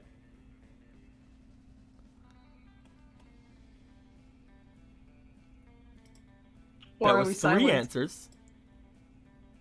Bitch, I answered. I thought I only had 3. Well, I said faith. I said What'd you IHOB. say, Blaze? I couldn't hear you. Pringles. Pringles. Okay, my bad. Yeah. I All said right, Pringles. let's do this. I couldn't hear. My bad. I turned him up. Player orders decided based on how normal it would be to name your first child after the selected brand. Start debating now. Casual name. I mean, I Faith too is an would actual name name. my child IHOB. Faith is an actual name. Very Telling true. you don't want to name your child Pringles. I'm gonna have to go Faith because that's Faith normal. is an actual name, yeah. Pepsi, Or Triopes Pringles, Pepsi, Pringles, and IHOB. IHOP. I mean, to be fair, I've got a dog named Pepsi, so It's not IHOP anymore, Blue. It's IHOB. IHOB. Because they do burgers instead of pancakes. What do you guys think? I mean, Pepsi's probably the closest to anything normal. Yay! Would you name your child Pepsi? I agree. I mean, it could come. And I'm from just gonna say different this: I races, didn't even but know. yes. I didn't even know IHOP changed their name to IHOB, and IHOB sounds stupid, so I'm gonna go that last. Hell yeah! Winning by default. That's fair, bitch. Sure. All right, die where we too, go? Where we Mac. going, Moon Well. Shoes? Woo! I see her. I'm going to the center with the doggos. You're gonna go. You're gonna go to the wolf pack. Yeah. You're about to dig into a delicious bowl of beef jerky when you notice the wolf pack across the table panting at you. What's up, noob? That's the wolf pack's voice. Fuck that. Yo, dog. Can we have some of those? Can we have some of that beefy J you got there? We love meats that have been jerked. Come on, we'll totally trade you anything from our lunch. You can have this dead ferret, or this half-chewed telephone receiver, or... While one of them is talking, the others just straight up eat your beef jerky. You hit their noses with a newspaper, but it's too late. Whoops. Guess we've got to trade after all, huh? Which of our foods do you want, dog? You want the big plastic bottle labeled seriously, don't drink this, it's poison, or nothing. Give me my beef jerky back now. Give me my beef jerky back. But we already ate it. It's in our stomachs. Give it back. That's a weak excuse if you ever heard one. You dive into the leader's mouth. Stop rooting around in my stomach. You're too busy rooting around in his stomach to reply, but it seems like a pretty good response on its own. You climb back out of the pack leader's mouth, beef jerky clutched triumphantly in your teeth, also a lung. It's yours now. So hungry. Oh, your classmates break into a slow clap that soon becomes a standing ovation. Sometimes you've got to fight for your right to jerky. You gain +4 boldness. You need the right to jerky. The right to jerky is important. All right. So I have a question for the chat. If I buy the thing now, I probably won't have enough time to do it, right? Any event, I think it requires if you like never 3. do it, Blue, then you will never know the answer. If I buy the Eldritch Horror thing, I don't think Blue, I can. You need like 3 turns to get the full event. Dang it. That's why I bought the corpse immediately. But I want it though. Fine. We're gonna go. I guess we'll just go hang out with Miranda. As you approach Scott and Miranda's table, you see the entire table is covered in exotic silverware. Oh, what's this one for? That's the forking spoon. It's a spoon for picking up your forks, so that you don't have to touch them with your fingers. And that one? That's a tuning fork. It's for making sure all your other silverware is turned to A minor as is proper. What about this one? That's the dairy knife. It's for milk. Okay, that got me. Wow. Do people ever invent new silverwares? All the time, but none of them are any good. It would take a genius of true subtlety to improve on the existing canon. A genius of true subtlety, they say. A genius of true subtlety. Genius and subtlety of your fucking middle names! You suggest that ultimate new silverware. The salad harp or hands. Hands. The salad harp. A harp? For salad? Why has no one thought of this before? Because it's hard to eat salad with a harp? Cretin! Who said anything about eating? Isn't that what silverware is for? Perish the thought! The true purpose of silverware is to give your hands something to do while you elegantly avoid your food. And nothing is more elegant than playing a subtle lament on a lament, fuck you, on a harp while your serfs eat your salad for you. My serfs will finish my lunch for me. I'm off to have a harp commissioned. Miranda takes you harp shopping with her. It's a real bonding experience. Afterwards, you both ignore a salad together at a fancy restaurant. Let's do this! Blaze with an S. Where are we going? I'm gonna go to Best Girl, otherwise known as the Slayer. Alright. Yeah, aren't you glad that I'm voicing her as a gremlin? You just sat down to eat with Damien and Liam. Well, to eat with Damien, Liam's just taking pictures of his food. When a leather-clad figure drops from the air vent onto your table, it's the Slayer! Prepare to die! Lunchtime's over, dirtbags! Time to die! This always happens when we sit together. Your death-based rhetoric is offensive. Don't spoil my food pick. Oh, I'll spoil more than your food pick, Count Stankula. I'm about to spoil your face! Just his though, right? Both your faces! F! Swear word. Swear word! Heck! The Slayer is right between the three of you. You can't save Liam and Damien, but if you act fast, you might be able to save one. Immobilize Damien with the Lord's Prayer while Liam escapes, or you've been waiting for this moment your whole life. Flip the table for justice. I don't really care about either of these, so flip the table. Normally when you flip tables, it's out of anger or mischief, but this is about to be the most righteous table flip ever performed. No, my footing! No, my artfully arranged cafeteria food! Yes, swear word. Of school property. Taking up school property! The Slayer ends up pinned under the table along with Liam. Damien jumps down there and starts punching indiscriminately, not caring who he hits. So, you know, just another normal day for Damien. Yep. Yep. Mania. What else checking? What words do you have to say? Offensive! Yep. Whatever. Let's flip all the rest of the tables in the cafeteria while the thing's good.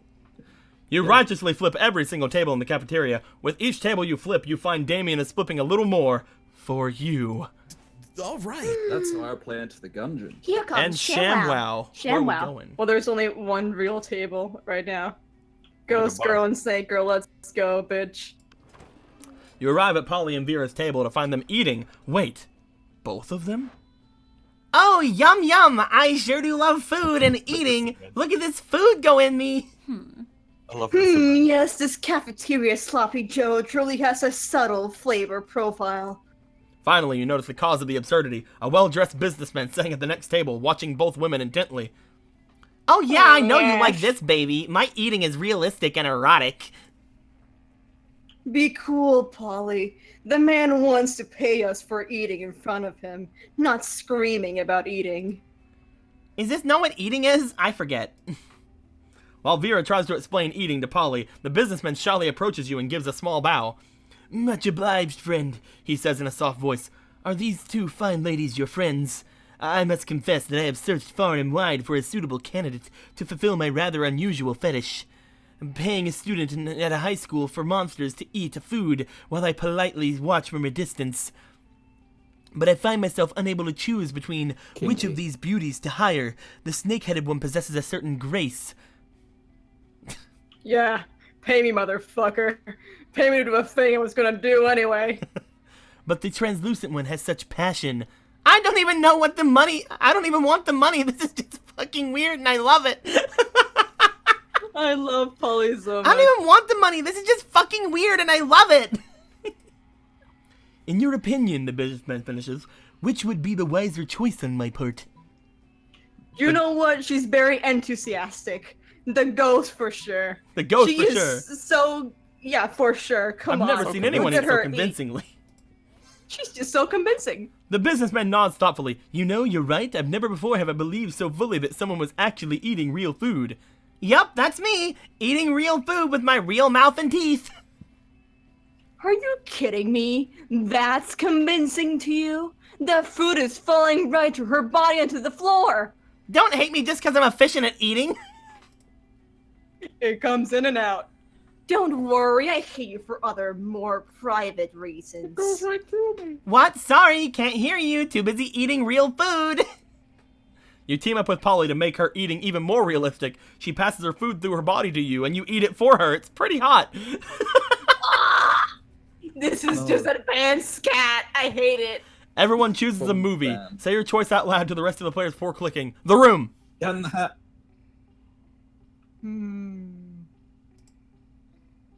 Cat in the Hat. I'm thinking of something, but I can't remember the name. What was it called? The Bird Apocalypse movie? Birdemic. I think it's literally called Birdemic. Then I'll go Sharknado. All right, Birdemic, Sharknado, Cat in the Hat, and The Room. We chose great movies. Player order decided based on how idiotic it would be to do a 10-hour remake of the selected movies. Start debating now. No. We chose Sharknado. I mean... I'm gonna be honest, The Room would be pretty funny. It's The Room, The but Room. you're in a room. I kind of just want to random this, to be honest. You know what? Random it, come on. I kind of just want to Cat in the Hat random is this my because we all favorite chose movie, but great, whatever. fucking horrible ones to do 10-hour remakes of. The only reason I wouldn't want a 10-hour remake of Sharknado is because the sequels have beautiful names. Like Sharknado 2, the second one. Let's just random for Sharknado this one. 3. Oh no, there's more. Me, No, Sharknado Blaze, 3 is oh hell ShamWow, no. and Moonshoes is the final round. Sharknado 4. Oh my, where are these sharks coming from? Aren't they dying from extinction? How are there so many? So, No, Sharknado 4 is a fucking All right. Star Wars reference. So I The have Force Awakens. absolutely no way of getting with Miranda. Proud of you, Blue. I have no way of getting with basically anyone, so I'm just gonna go to get some charm. Sharknado 5, Because I love this just like picture. Bart. I love this picture more than life itself.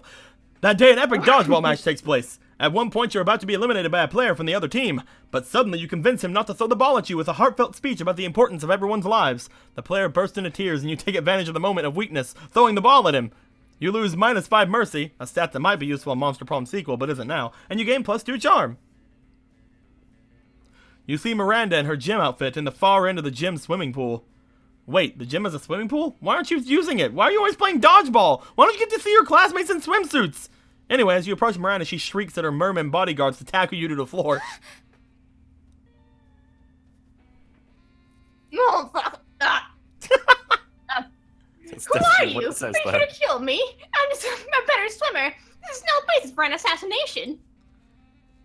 Wait, you don't swim. You have no fins, and without gills, you just choke right away. Could you help me with the situation? I'm the best swimmer in school. My parents say that it's just how it's supposed to be, but sometimes people get too jealous. My dad used to send such hoodlums to a farm. But now he says I'm not 11 anymore, so I have to learn to deal myself with the people who might plot my assassination. I have no idea who's even behind this. Can you help me catch these jealous people? How about a charity swim? You won't participate, and whoever comes in first gets a ticket to the farm. Or quantity over quality. Mines, loads of mines. Those ones that make beeping noises with big chains and spikes. They're bound to catch someone, or at least swear a message across the ceiling. Okay, let's go with the first one. Mines are like forced labor, but that just makes it better. Let's go with the first one. So smart. This is a delightful idea. We can make it a charity for Surf on a Master. You know, those sad ones without someone to give orders to them. I think they call them Free Play. And I have a list of farms for my parents, like this one, Rancher Relaxio, but with fire instead of relax. They're not really good at naming, but they're quite good at fire.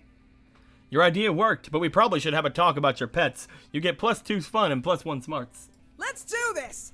Blaze Dude, with an I S. had to spit my meal midway that fucking thing because I had to speak.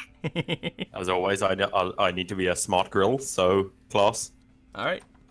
That day you learn a ton of spells that are all as cool as they are seemingly useless. A spell to renew Sticker's stickiness, a spell to turn chocolate and vanilla ice cream into vanilla and chocolate ice cream, a spell to gain +2 smarts. You actually used that last spell. You gain +2 smarts.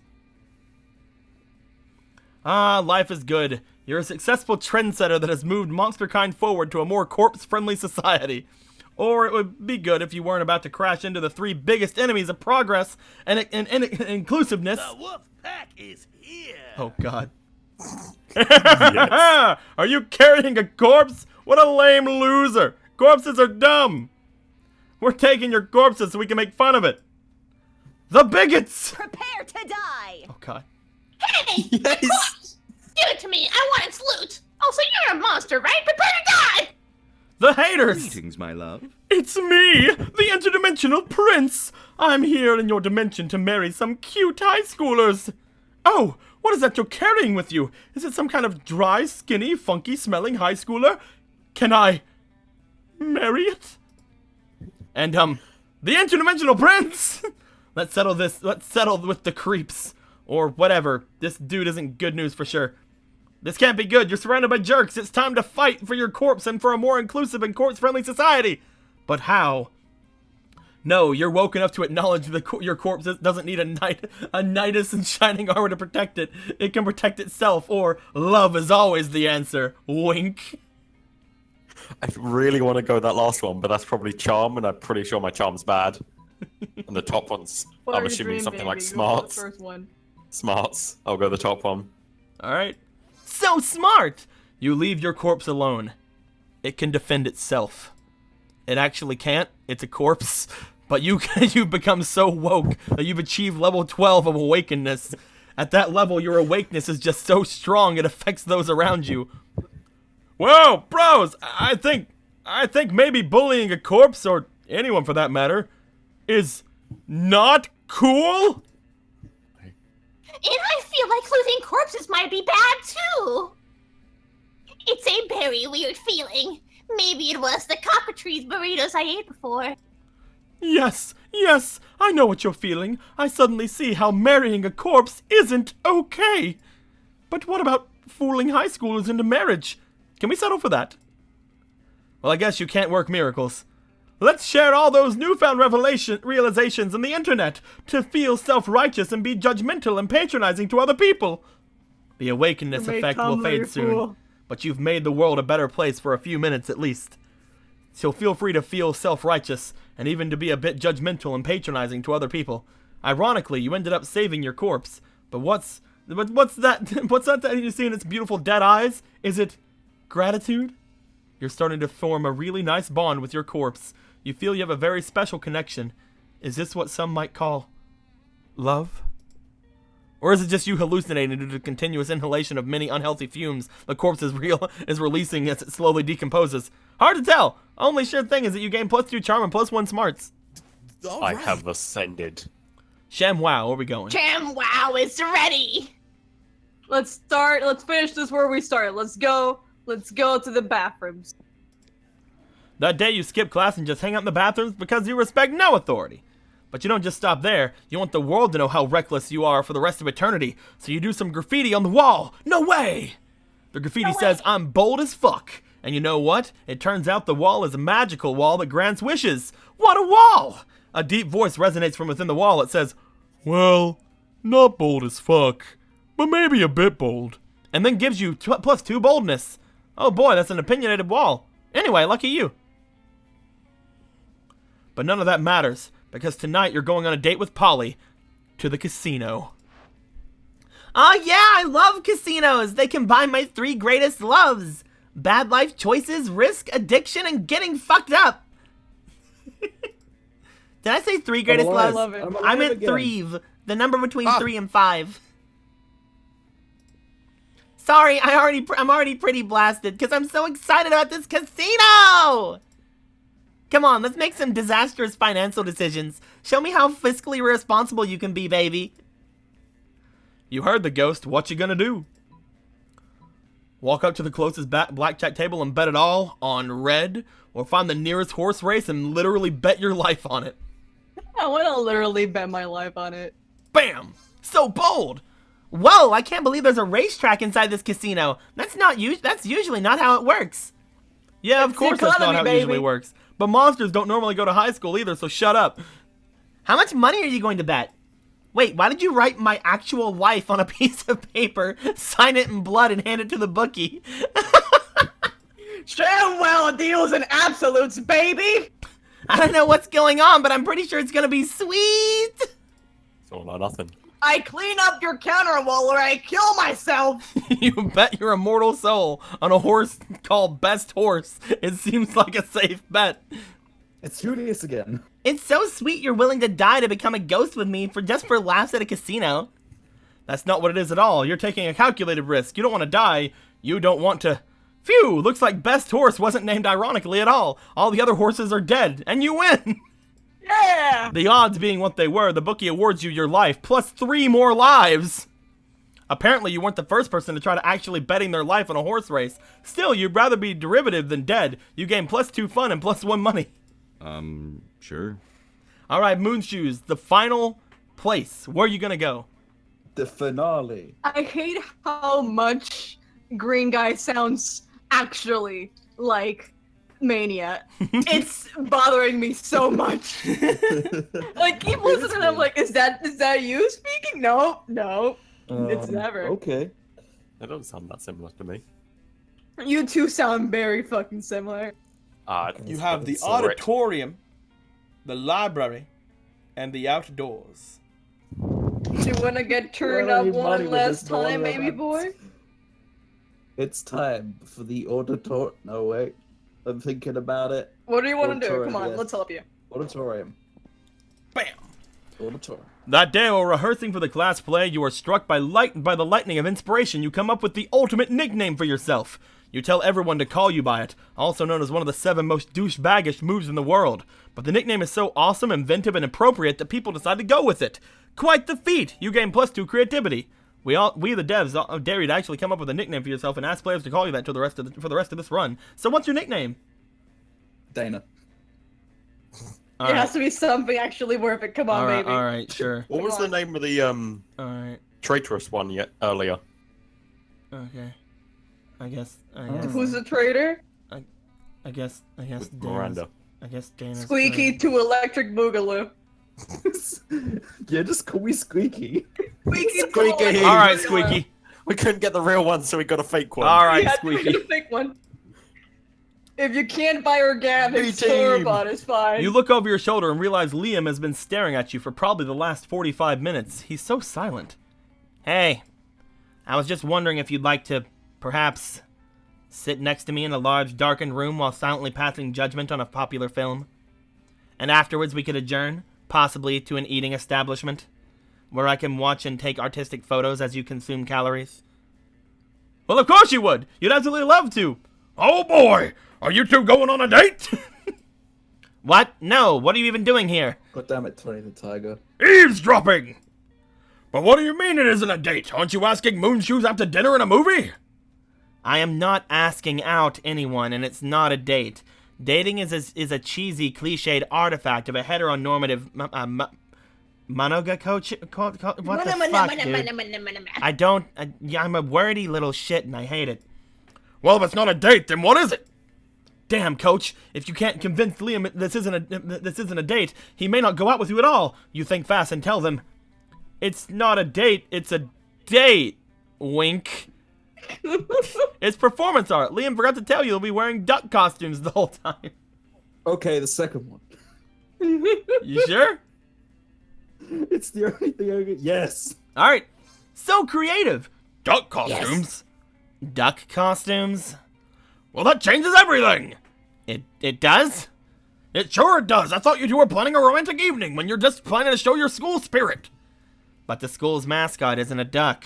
Well, of course not, but you know what they say. It's not the mascot that matters. It's dressing up in a hot foam rubber costume.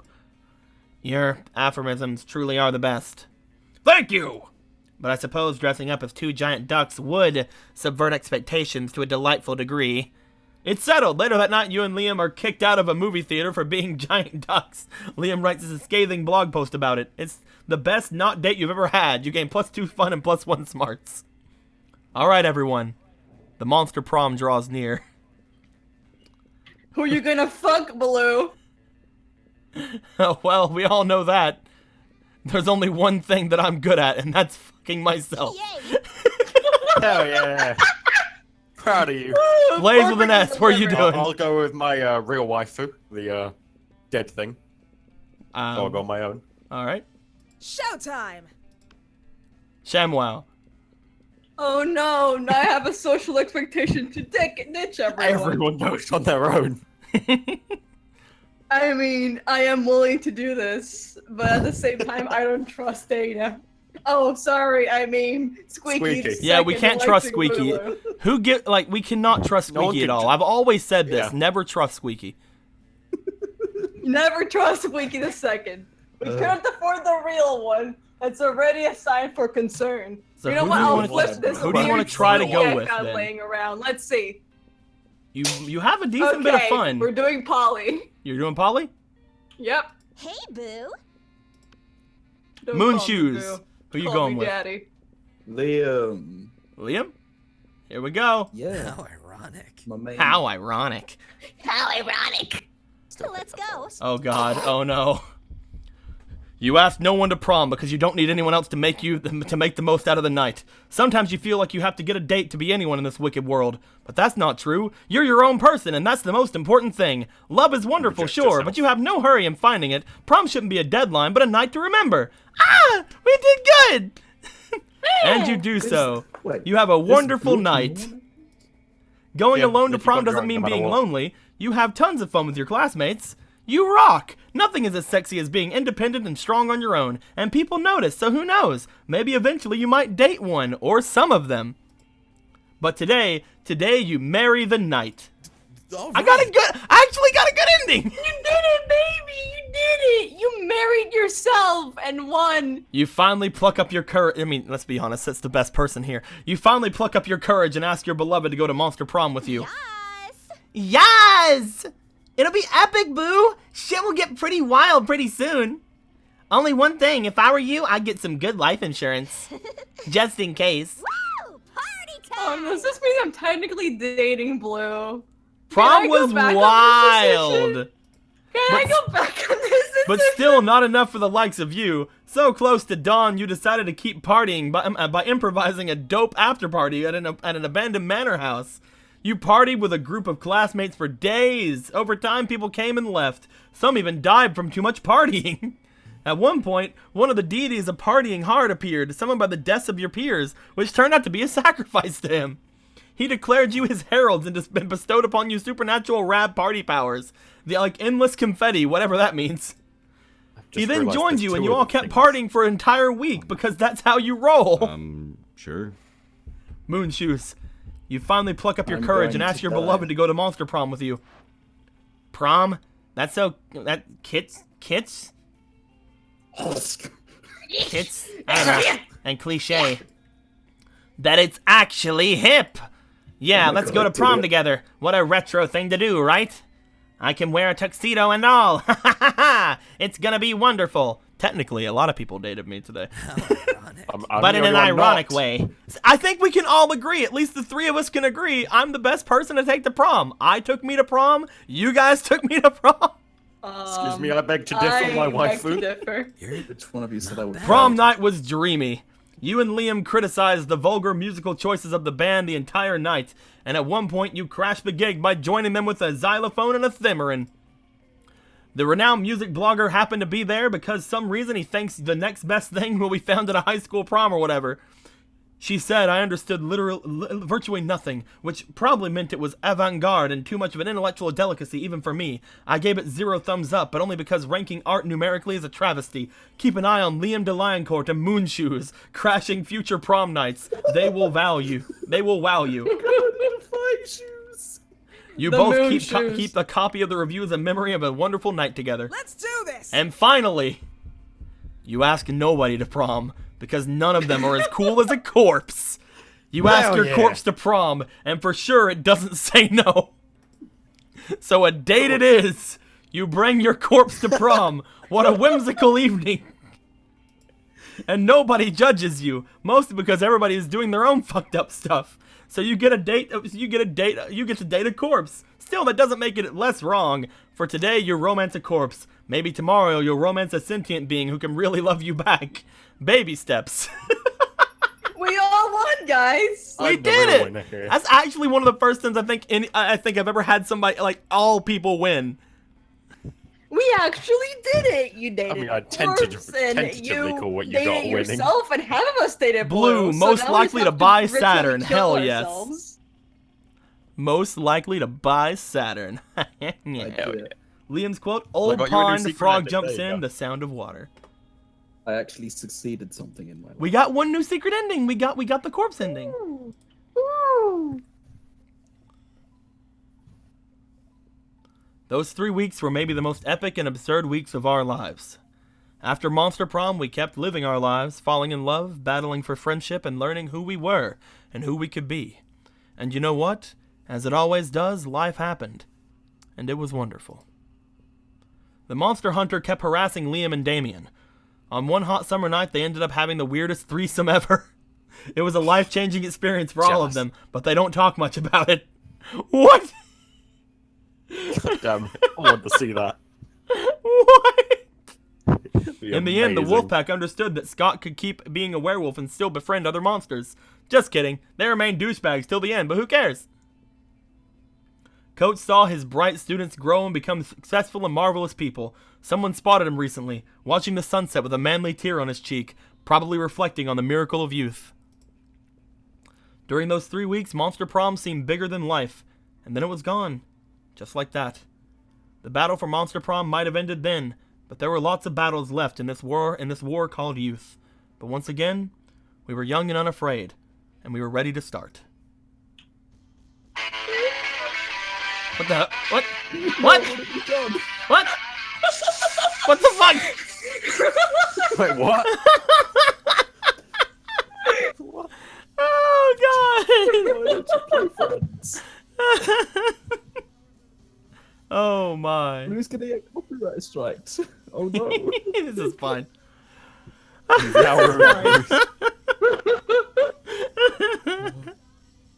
Oh, this is fun. Nobody told you life was gonna be this way. Bop, bop, bop, bop. You'd fuck a corpse and blew 3 times, but that's okay. Banana. Oh yeah. I don't know how the rest of the songs goes. Banana. More than I knew. I'll be there for you. I'll be there And for fuck you. this shit. Ah! I had like a knife in my hand, and I just like flung it across the room. And it was on my bed. Oh my god. Oh my god. I'm bed now. I got possessed and I flung it all the way like to my bed. It just hits it. I scream. Oh my god. Did we get a new picture? Did we get a neato picture? Let's see. We got no better distraction. Oh, look at that. Oh. I've only realized Unlocked. this You have game 7 that, new images in he the has- gallery. I've only realized that this game that he has 2 of those small things. Oh yeah, he has 2 of them. Yeah, 2 of those little things on him. Let's see here. We've been going for almost 2 hours. That's not that much. I'm actually thinking I might play a solo game so I can get the Eldritch Horror Girl. Because I feel like having more time than just 2 weeks is probably necessary. And I Yeah, have to that's drop out probably now very anyway. fair. This was really fun though, guys. We need to do this again. B team's Yeah, the you best team. fucking better, Blue. Whenever the A team or the other A team or literally anybody Or the else isn't other A team. available, I'll have you guys. I'm kidding. Yeah, reach low, Blue. I'm gonna fucking kill you one of these days. Maybe you should start by not taking me to prom. Maybe that's probably a good thing. Hey, Polyblue is okay, technically now. already dead. All right. With that, guys, We can I'm gonna. do both. I can date you, and I can also try to kill you. That is true. Damien has proven this. There you go. With that being said, guys, I'm gonna drop out of this call. I'm gonna go and do me a solo game. This was really fun, though. I enjoyed it.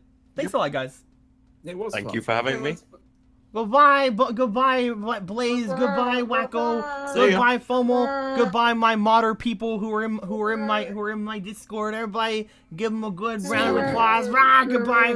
Holy shit! I cannot believe I stayed in that call with them so long. Freaking get them out of my life.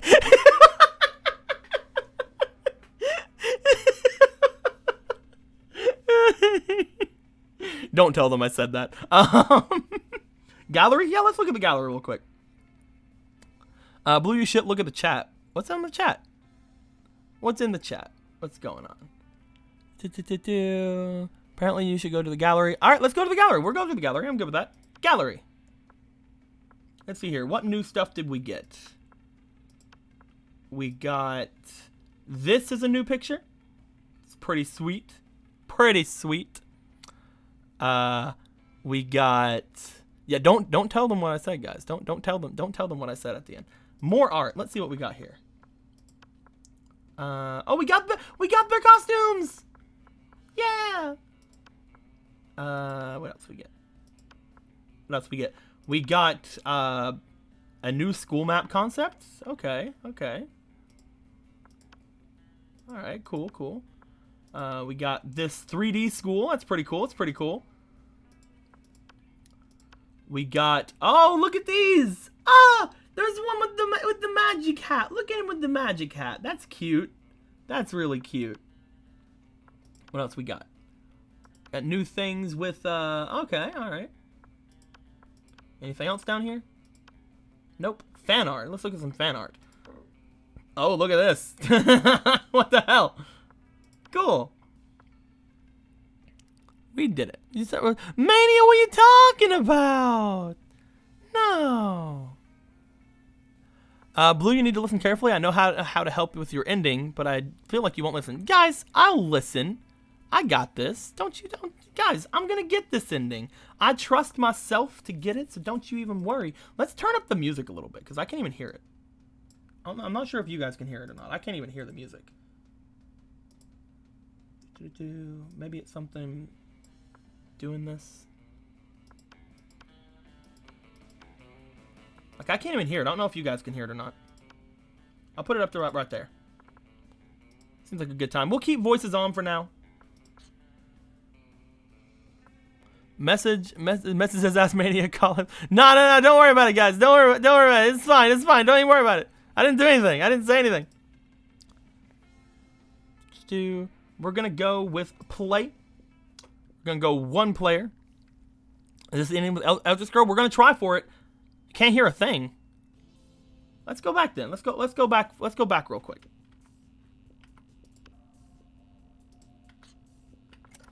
We'll go back to menu. Yes.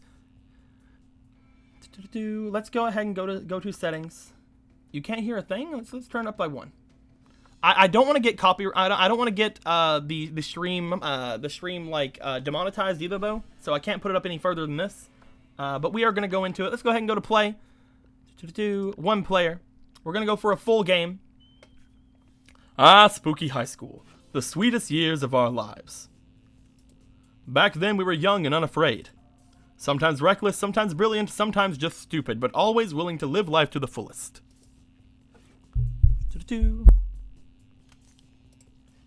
Blah, blah, blah, blah, who we were, blah, blah, blah, blah. Let's go for blue, because we always do. Let's go. Let's go. And we had yet to experience its ultimate challenge, the Monster Prom, which we will skip. Welcome to Monster Prom's stupidest pop quiz ever. All minds are rotten, but they're rotten in so many different ways. Worry no more, we're using our PhD in bullshit to diagnose what kind of deviant sicko you are.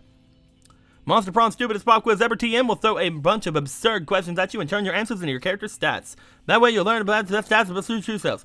You get the chance to produce a movie. It's based on the most influential Russian novelist of the something century have gone nuts. They don't remember anything about the last night. Now they can't find the manuscript of the brothers Karamazov. And Dostoevsky has to deliver it today. Oh no! Two cool guys walking away from rad explosions, and they don't look at the explosions. They don't give a fuck about the explosions. They reflect on life and love, but it's super dope and kick-ass because they do so walking away from never-ending explosions. Or something about superheroes, but with a love triangle between a beautiful yet somewhat relatable girl. Maybe she's always stating she's a mess, and two super hot superheroes, which are like vampires or pirates or both. Instant hit. Instant hit, guys. Let's go with the, one of these has to be money, right?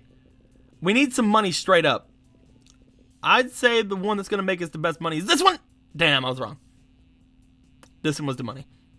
Democracy is just broken. It would be the best way of choosing, what would be the best way of choosing the leaders of modern society? Whoever can play the best heart-winning violin solo. Reality show called The America's Next Top President, where candidates compete in all kinds of physical and mental challenges. Voter turnout will increase, return a profit on it. That's money. That's not money? Ah, dang it. Oh well. The world will end tomorrow. What will you do today? Today we are going to profit off people's hysteria, because we're going to go Vera. Alright, guys. Here we go. Let's go. Okay, so we need some money to pick up the item. We have plenty of time. Look at all that time we have. We have plenty of time. Let's grab some money. You spend the time on the library's PCs playing some good old online poker.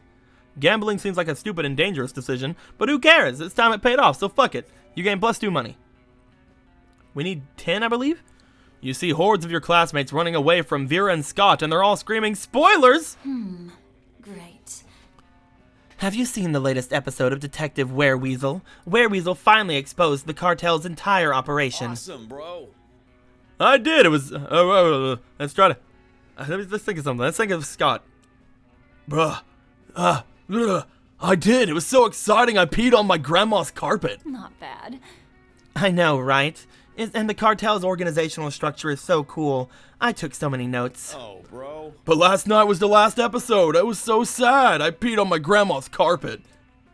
Well, why don't we start our own TV show? We'll make it better than Wereweasel. What? Better than Wereweasel? Is that even possible? We're the perfect team. I have money and you're the gullible target audience. Gorgonola Film Studios requires your ideas. Gorgona Film Studios, okay. Scott Gorgona Film Studios? We'll talk about that later. Right now I need ideas. When the Mafia threatens to close his gym, an ugly-ass Nosferatu must expose the Syndicate to have the only place that lets him do his reps. Chile, 1985, when Pinochet floods the market with black cocaine and a courageous drug dealer becomes the private eye to blackmail Pinochet and save her coke labs.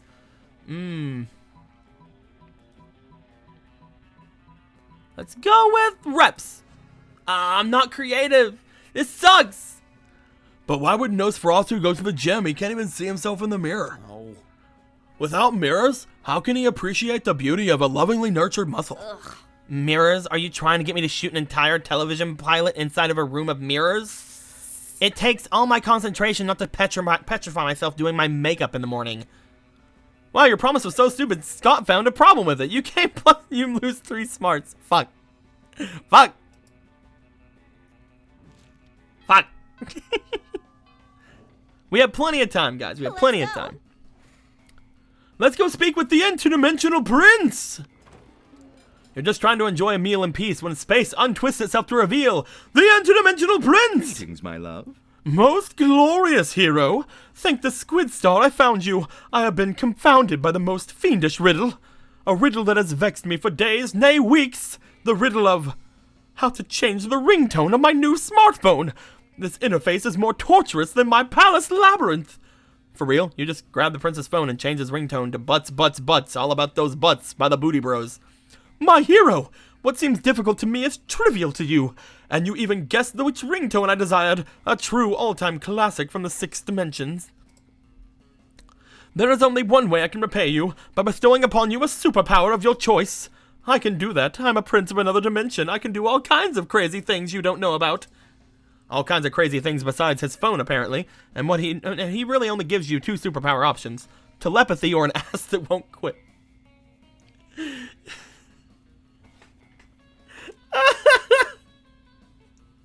Telepathy or an ass that won't quit. Okay.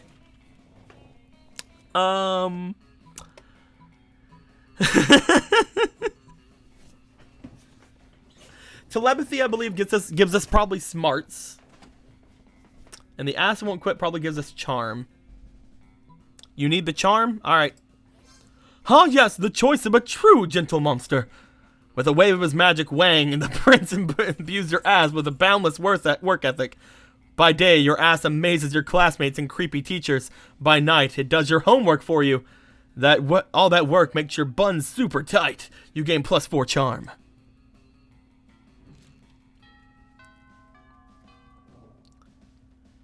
Let's go. I was hoping for some sort of money option, but that's fine. We can go get more money in the money room. That day you spent some time in the library PC sending malicious spam emails in hopes of stealing other people's money. It doesn't sound very nice, but who's really the one to blame if they respond to such a blatant scam? You lose -10 karma, which isn't a stat in this game, so who cares? And you gain +2 money. Later, you're minding your own business, which soon proves to be difficult when you notice Damien and Scott in the vicinity in the middle of some hot, sweaty arm wrestling. Unfortunately, you can't enjoy it for very long, since stupid, strong Scott beats Damien in no time. But it seems you're not the only one mad at the outcome of the situation. This is so unfair! That one didn't count, Scott. We should arm wrestle, but with guns. But bro, I've got these 2 guns already. And by guns, I mean my big arm muscles. Which, just to be clear, are not real guns. But still. Shut up, I will murder you! No. Arm wrestling proves nothing. To see who's the very best, we should scream at a huge rock until it breaks, just because of our pure rage and awesomeness. Or we should subdue a tiger with just a scary and manly look. Bro, you're just quoting stuff from yesterday's episode of Ultimate Warriors of Mount Awesome? Face it, bro. I'm the Ultimate Warrior. No, arm wrestling doesn't mean shit. Hey, noob. Hey, you Blue. But not because arm wrestling isn't going my way, but I decided you should settle this tie by proposing a way to decide who the real Ultimate Warrior is around here. You happen to be a registered Ultimate Warrior judge, and you always carry this 10-step ultimate test with me, which coincidentally requires both of you to do whatever I say with no complaints, like real Ultimate Good Boys. Who's ready to follow my lead? Whoever can punch the sun in the face.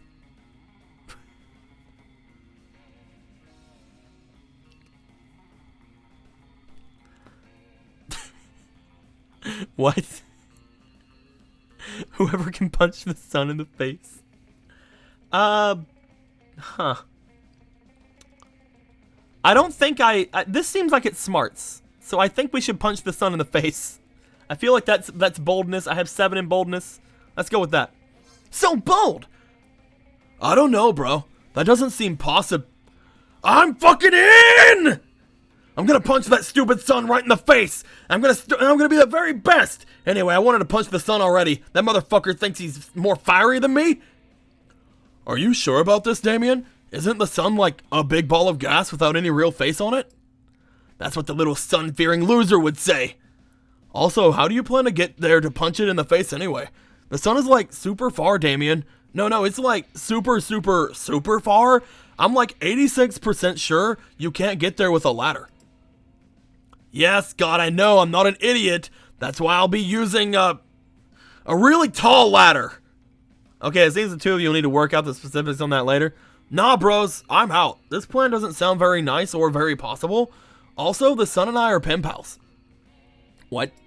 Ha! I knew good boy Scott wasn't fierce enough to punch the sun in its face. It's Damien LaVey, bitches!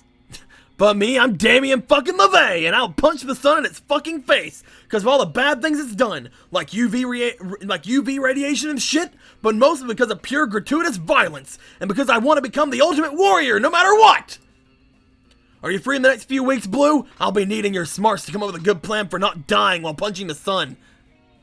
I hope you're ready for some wacky misadventures that'll strengthen our bonds, maybe even into the love zone. Fuck yeah, you're ready for that. It's punching the fucking sun time. Oh, and you're getting 2 creativity and 1 boldness. God dang it.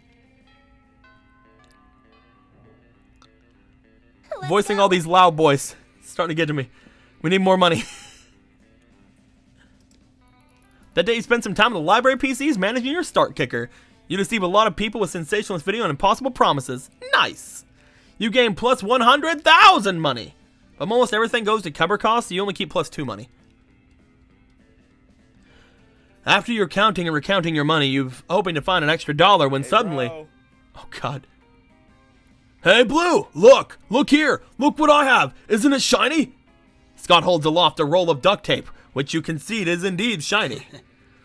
Listen, I'm not saying we tied up Crazy Martin the werebear janitor. I'm just saying this tape is crazy strong, and if you wanted to wreak some havoc in the school, Crazy Martin might be a little tied up. Thank the triple goodness we've spent months tracking that. Our thing? It's cool, right? We have the thing, and it's our thing, and it's the best thing, and it's ours. We must save the world. You fools. That's the duct tape of retribution. It's the only adhesive that can hold Balthazar the Destroyer, whom we must detain in order to save the world. Oh, well, saving the world is good. I just liked it because it was cool and shiny. You can have it. No, wait, Scott. They're probably just making that shit up because they want to take our cool things from us. Balthazar the Destroyer, obviously fake. Why have I never heard of him? We had a 3-hour-long lecture on Balthazar the Destroyer in a homeroom yesterday. You're right, Damien. They must be lying. I think we would have remembered that. Always the same with you. You were at sports practice and Damien was asleep at his desk. After we heard about the threat Balthazar posed, we took it upon ourselves to journey deep into the dungeons of Hollis Ma to bring it back the holy duct tape of retribution, only to discover it was already gone. Oh, the dungeons of Hollis Ma? That's where we were! We took a wrong time on our way to English curses and we totally got lost. Somehow we were in some kind of maze. Anyway, we saw that sick tape and thought we might as well take it. And now it's fucking ours and you can't have it! Try not to get killed soon. Could you be any more oblivious? Hand over the tape or we forced to use force to take it by force. Yikes! It's like this situation is getting out of control. You better step in before someone or some duct tape gets hurt. Don't worry, Damien. You can keep the duct tape of retribution for our nefarious purposes. Coven, why don't you use the scotch tape of, hey, cut that out instead. Scott, you don't really care about that duct tape, right? You just like having a cool shiny thing. But watch me use this sweet negotiation skills to, wait for it, two shiny things. Oh my god.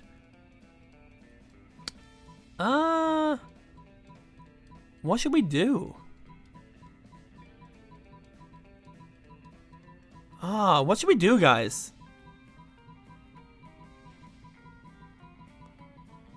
Alright, so we'd have two shiny things. Charm is probably a negotiation, right? I think that'll probably work. Let's do that. Seriously?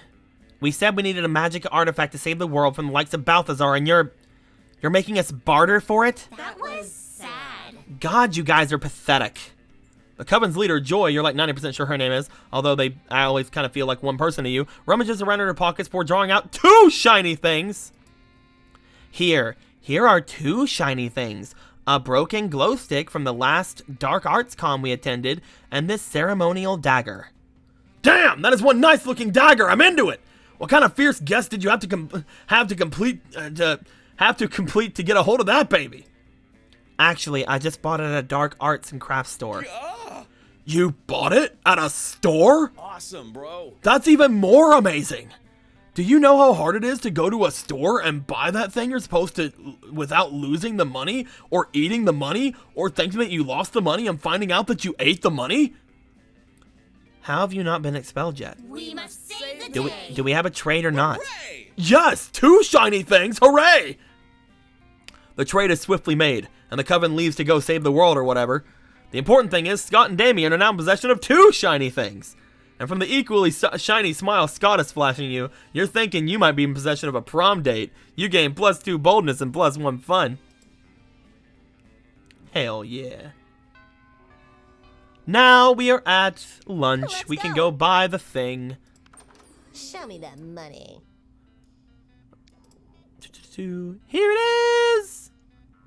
The power totem of Zagord, ruler of the Dark Realms. I'm not quite sure it's safe for the school and the entire fabric of reality to sell this to high schoolers, but girl needs a new pair of badass boots, so fuck safety. Later, Gator.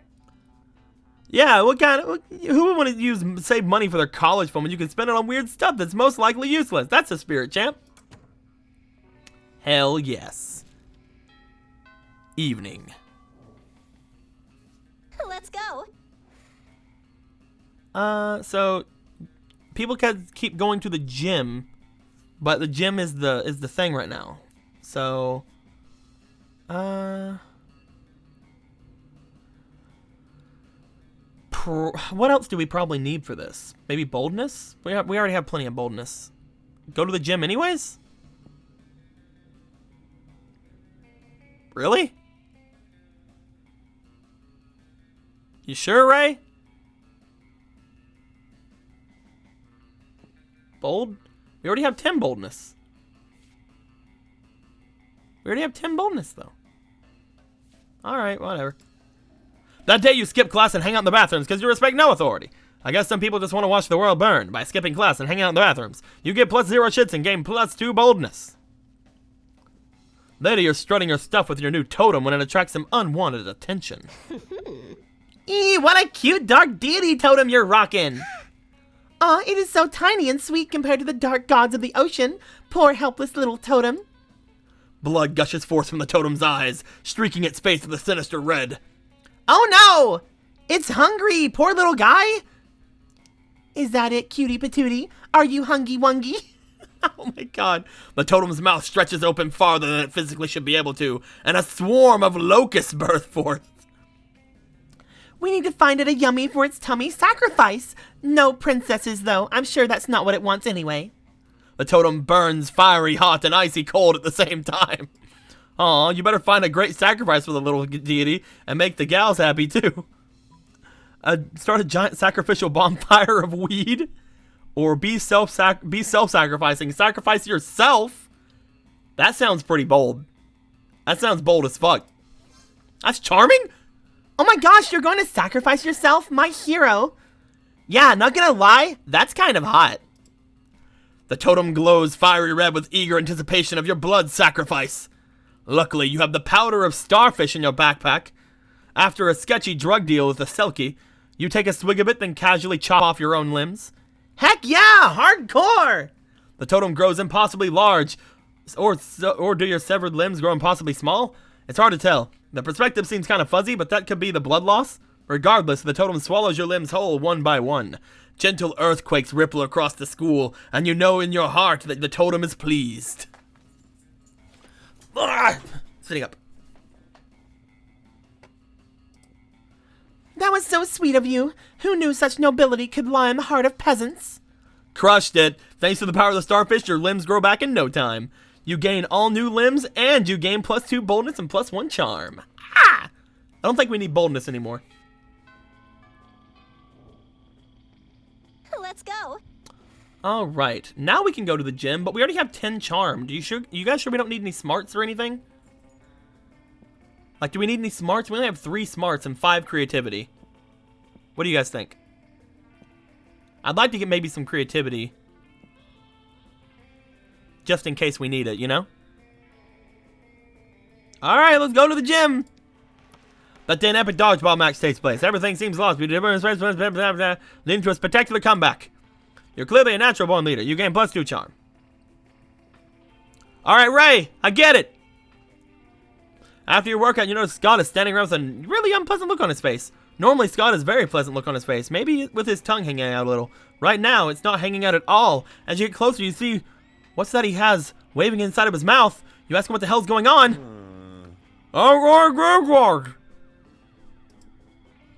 Sorry? I'm doing tongue squats? It's part of a new workout system I found called the Idiot Cleanse. Only $1 for the first week, but I can't seem to get these tongue squats right. My form's all wrong. Look at my tongue. It's so weak and spry. You look like a person with a buff tongue. Do you think you could give me some pointers for ultimate tongue strength? You gotta work your way up to tongue squats, man. Let's start with some light tongue wrestling. Dude, tongue squats aren't meant for dog tongues. If your tongue gets too swole, how will it flap around when you stick your head out the car window? I think we need some tongue wrestling. Without even thinking about it, as usual, Scott locks tongues with you and you go to town. You win 5 out of 6 matches. His tongue really is scrawny, but that's not really why you're doing this, is it? Afterwards, Scott is super thankful. Oh, wow. Thanks for helping me beef up my tongue, bro. My tongue may not be much to look at now, but if I keep this up, I'll be opening jars with it in no time. Speaking of which, I really enjoyed working out with you, bro. Want to make it a daily thing? I could really use your help. Well, you suppose you could take one for the team. In this case, you gain +2 charm and +1 boldness.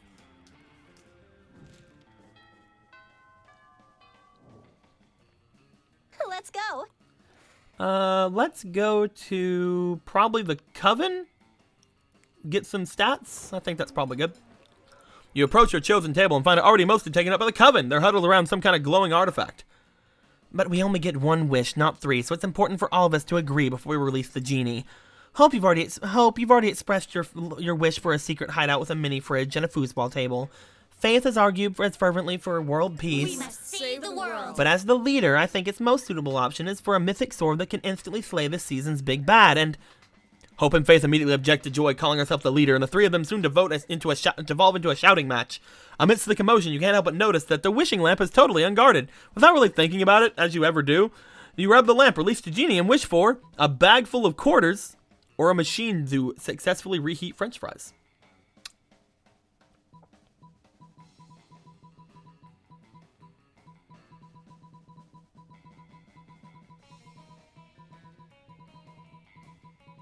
French fries. Wish granted, booms the genie, and you find yourself a proud owner of a new Fry Lord French fry reheating super system. Are you kidding me? We didn't brave the fire lakes of Lower Wrath, the two-headed snake of Serpentia, and the accountants of Babylon just so you could have hot fries. But the Coven quickly changed their tunes when they taste the hot fries fresh out of your Fry Lord. They're so crisp. Neither rubbery nor soggy. This is powerful sorcery indeed. We were so focused on defeating the big bad that we forgot about an even greater evil, suboptimal fry consistency. Thank you. Thank you for teaching us the error of our ways. You reheat everybody's cafeteria fries for them, and you all have a fry party. For your contributions to the fry celebration, you gain +4 fun. Aw, yeah. I thought it was going to give me creativity. Hey, After Games. Let's go ahead and go to, I guess, the gym. I'm going to get it over 15. That's what we're going to do. Fellow player, thanks she's unique and wonderful to many pleasures in life. With your help, she's capable of finding reasons to keep playing if she gains a sense of self-worth. You gain +1 BFF. Sadly, she's not part of the game, so that beautiful friendship will take place off-screen, and +2 charm. Later, you, Polly, and Miranda are watching your adorable little dark deity totem melt faces all passerby when... We're here to save the day. Oh, thank God, we found the totem. Hand it over quickly. Whoa, dudes, chill out for a moment. Whatever seems to be the matter, we are off to have a lovely picnic with our dearest totem friend, little buddy. Your totem is Zigord, ruler of the Dark Realms, an agent of destruction. We must dispose of the totem before the world suffers. Rude? Truly, though, what have you ever done to earn our friendship? This totem has been there for us whenever we needed it. Yeah, when I ran out of coke, little buddy made sure a dealer dropped dead in a club with full pockets so I could have as much as I wanted. When a suitor brought me the wrong flowers, little buddy made his eyes and teeth melt out of his face. The totem purrs happily, which sounds like the shrieking of 1,000 cows dying of famine. Literally every time I think you guys can't make worse choices, you somehow make worse choices. The Coven prepares to attack, their sights set on your precious totem. You better think fast. Ray, I told you about spamming? No more of that. Calm down. Swallow the totem and whole and keep it safe in your belly. Use sleight of hand to make the totem disappear. Ooh.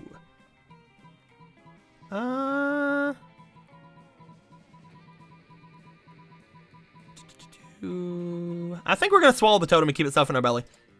So bold! Thinking quickly, you all but unhinge your jaw and swallow the totem. Damn, and I thought I could swallow.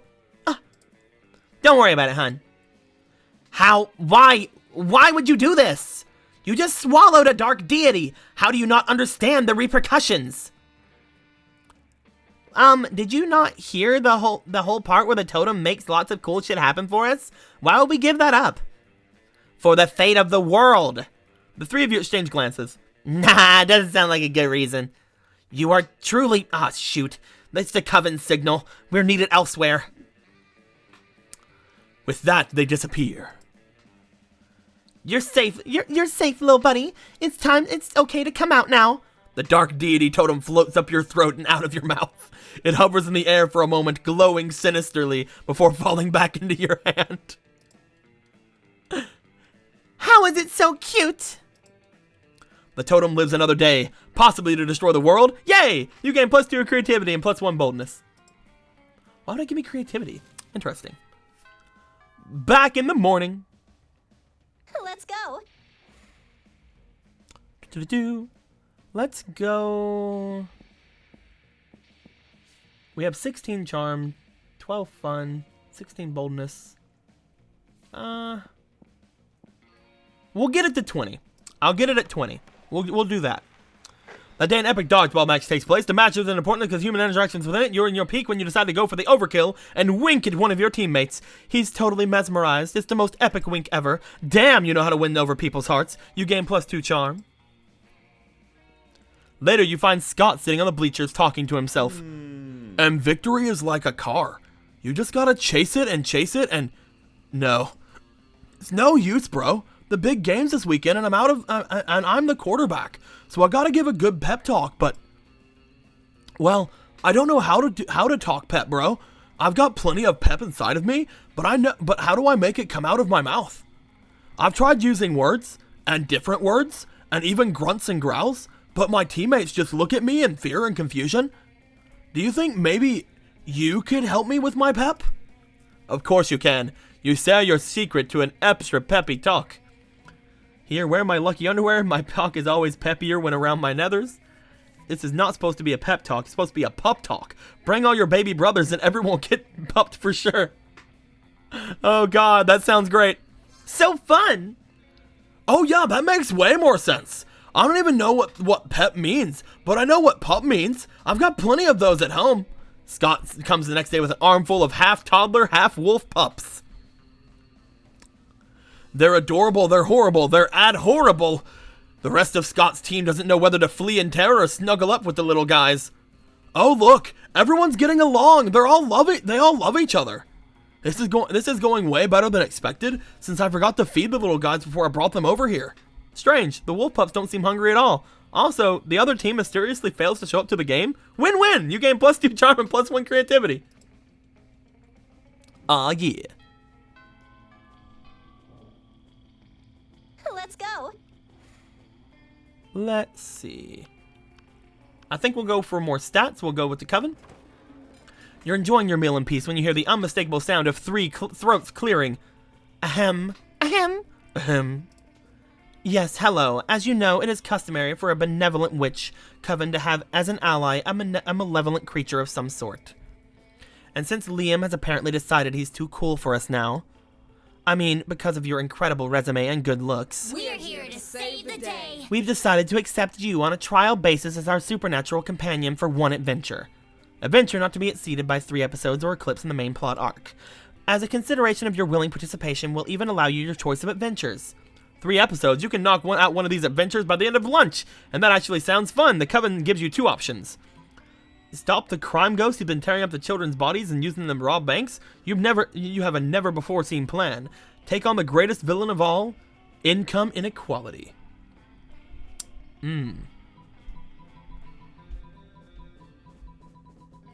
I think income inequality. It turns out income inequality is the name of a giant goblin made of money who's been terrorizing the city. You attack it in the only way you know how. Stealing! It's working. All that money you stole was load-bearing. The goblin is going to collapse. Yup, it was totally your plan. You definitely weren't just stealing the money because you wanted money. Excellent. The day has been saved once again, thanks to the Coven and their faithful sidekick, Blue.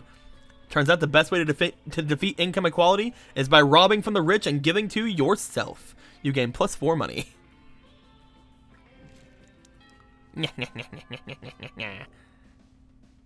Let's go.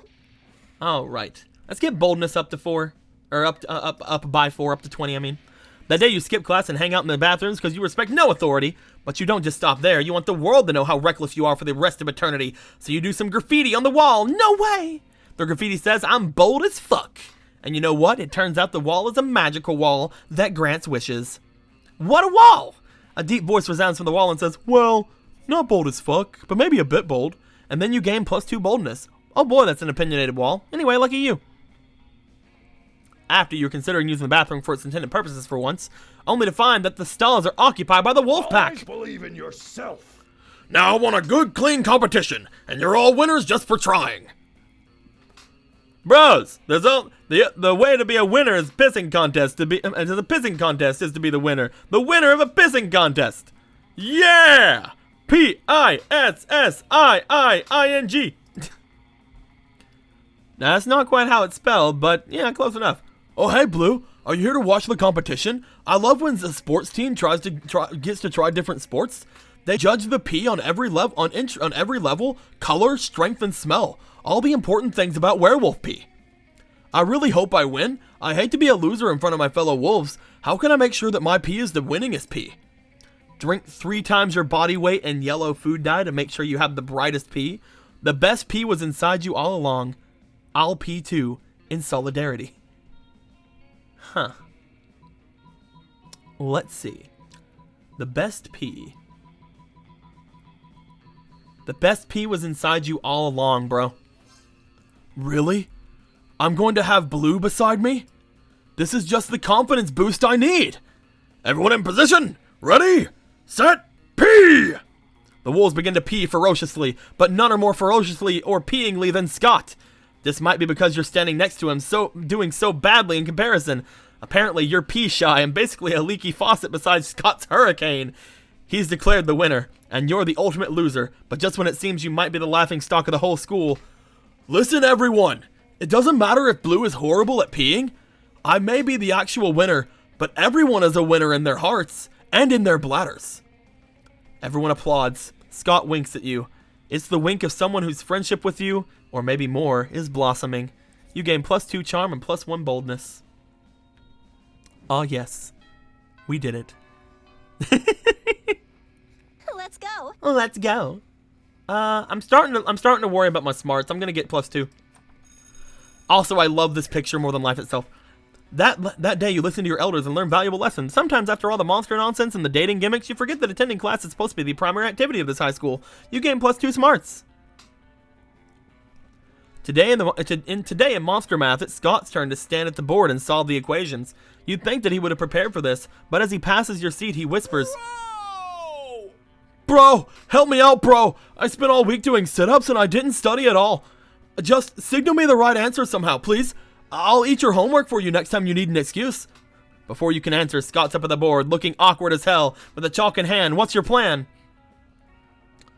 Signal Scott using semaphore. I don't even know what that is. Write the correct answer somewhere on the nowhere would suspect. Your butt. Wow. I don't know what any of these is. I have no idea what either of these would be. I have no idea what semaphore is, and I don't know if this is smarts or not, because I don't know what semaphore is. Fuck.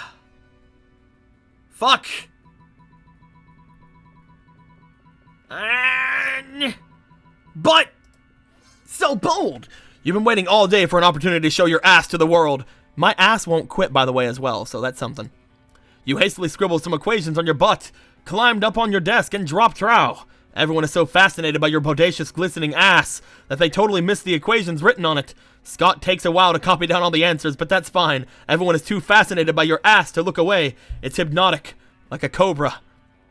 When she finally tears her eyes away from your stunning ass, the teacher congratulates Scott on the job well done. Thanks. You could say it was a real come-from-behind victory. Wink. You didn't know Scott could make puns. You learn something new every day. You gain +2 smarts and +1 fun. Yes! My smarts are now respectable. Let's go. And we are going to go to the Coven again. You plan to sit by yourself today, but the only table you can find is partially taken by the Coven. You do feel kind of sorry for them. After all, no one ever wants to sit with them. We're here to save the day. Oh, good, it's you. We can practice one of our spells on you. And that's probably why. You don't look too worried. We're preparing for an upcoming battle with disgruntled Lord of the Seventh Circle. And if we don't do our homework, then we'll have a hell of a time beating him. The audience laughs. Wait, audience? Anyway, we've got 2 spells we've been meaning to try out. A magical enhancements to help us with the big bad. Do you think we could try one on you? Pretty please. Aw, says the audience. You know, a magical enchantment doesn't sound half bad. You can choose either one of 2 options. A spell that lets you see the future, and also the past, and the present, and you can watch TV anywhere. Nah, you want to go for something a bit different. Let's do a spell that turns you into 2 helicopters. Fuck yeah. The choice is made. Wingardium Doublecopter. You always wondered what it would be like to be 2 helicopters. You both rise to the ceiling of the cafeteria, shattering the skylight and showering the students with glass. You should have thought that through. We should have thought that through. You ditch the school and spend the afternoon cruising the city, murdering birds and fucking up people's drones. Eventually, you start to wonder, if you're 2 helicopters, which helicopter contains the real you? If one helicopter is destroyed, where does your consciousness reside? These philosophical questions are outside your comfort zone. You finally return to the school and let the Coven restore you to your former body. But your experience as 2 helicopters has left you with a mind flexible as ever. You gain +4 creativity. Oh my god. Let's go. Let's see here. We're going to go to the gym. I think we're fine with boldness. We're going to go to the gym and get the 22 up a little bit.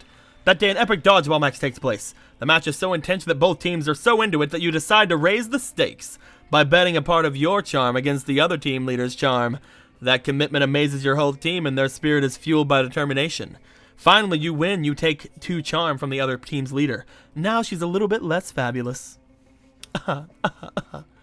Later you see Scott all but skipping down the corridor, cheerily rattling off some sort of list. Hi, pal. Oh man, today is the best. I was walking out of class and my tail just started wagging all of a sudden. You know how sometimes your tail starts wagging and you're not even sure why? I started wondering what my tail might be so happy about, and I realized it's probably just happy because I'm a werewolf. Because being a werewolf is just about the best thing, right? I mean, if I wasn't a werewolf, I wouldn't have a tail to wag. But then I started thinking even more, and I realized were everythings would be pretty good. Were dolphins, were pigs, were weasels, were tanks. I wonder what the absolute best were creature would be. Were never-ending machines? Where water fountain? Where door? Where window? Where knob? Where floor? Okay, now just naming things you can see. You better jump in. A weremoon or a werewolf? A weremoon or a werewolf? A werewolf. A werewolf? Awesome, bro. That sounds like the best thing ever. What's better than winning at a sport? Who's better than winning a sports game? Winning 2 sports games. What's better than gym class? Double gym class. What could be better than being a werewolf? Being double a werewolf. I wonder if I can get a member of the wolf pack to bite me so I, a werewolf, can turn into a werewolf? And be a werewolf? Or 2 could bite me and I could be a werewolf? What happens if a werewolf bites a werewolf? Oh man, this is why they make us learn math. Scott's math performance increased dramatically, but only for the next week. You gain +2 smarts and +1 creativity. Hell yeah. Guys, we're in the last week, I believe. Let's go ahead and get our charm up to 25, just so we don't have to worry about it. That day, an epic dodgeball match takes place. 1 point, you're about to eliminate a player of another team, but he's suddenly convinced him to throw the ball at you with a heartfelt speech about importance for everyone's life. We've done this before. -5 mercy. You just happen to be hanging around near Scott, you know, not because you're like following him or anything, when suddenly a rift opens in time and space! A handsome prince steps through, bedecked in otherworldly finery. He approaches Scott. Not this shit again. Greetings, my love. My beloved! I have quested across dimensions to see your face. Oh, well, here it is. Here's my face. It's more than just your face that I need, Scott the Great, tosser of balls. I also need your body. Luckily, I brought that with me too. But I do not desire to merely gaze upon your body, though that in itself is a pleasure. My kingdom, you see, is besieged by a foul dire harp, and only your muscles can save us. And once that loathsome beast is vanquished, perhaps we can find some other uses for that body of yours. Wink. Oh my god, you say wink out loud too? That's so cool! Those two are getting along way too well. You need to slay the beast yourself before Scott and the prince spend any more time together. Ow! Rally a swarm of extra-dimensional termites to devour the dire harp's spine, sings so sweetly that the dire harp kills itself out of jealousy. I think I want to sing. I think singing's probably good. Oh, that was creativity? I have 13 creativity. I missed that. Before Scott or the prince react, you charge through the portal and defeat the dire harp with the power of song. You square your shoulders, fill your lungs, and launch into a rousing rendition of booty, booty, booty, booty. No. Booty, booty, I love the booty. I think that's the one, right? By the Booty Brothers. The dire harp, being a harp, is severely unimpressed. It shatters you with a single power chord. You regain consciousness to find Scott rebuilding your body from scratch. Hey, you're back? That's awesome. I thought for sure that you were dead when that dire harp exploded you. The prince and I defeated the harp, by the way. It was super easy. Actually, the prince just told it to play dead, and it did. And then he gave it a treat, which was weird. But I think it's okay. The prince is super trustworthy. He said I should hang out more, and I think we will. Not only did you fail in your mission, but Scott put some of your body parts on the wrong way. You lose 2 boldness and 1 creativity. Fuck.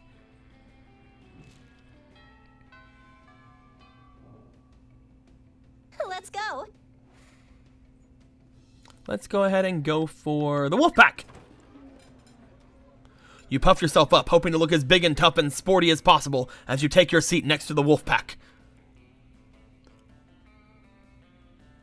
Hey, you! You know what it means that you took a seat at the wolf pack's table? Well, it probably means you don't care that much about defining which love interest you're pursuing, and/or that table is already taken. It means you're now one of us! One of us! One of us!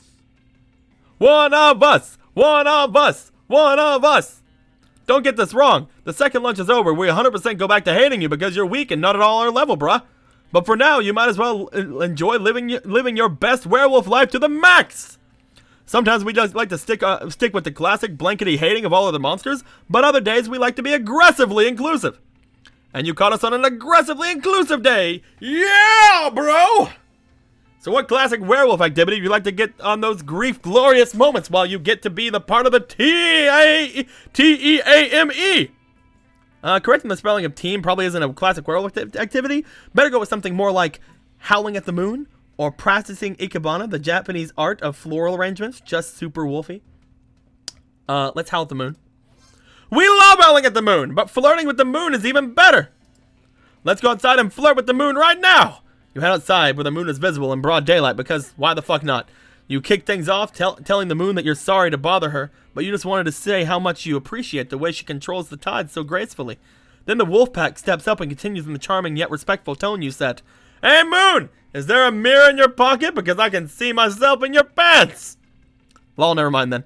Hey moon, are you an astronaut? Because your ass is out of this world, and I can see myself in that too. Actually, so are you an astronaut with a mirror in your spacesuit? Suddenly, a piece of paper wafts down from the sky. It appears to be a letter, and it reads, Dear Blue, thank you for respecting my boundaries and not using a crude opening line before we've even gotten to know each other. I'm very flattered and appreciative. Thank you again, the moon. Huh.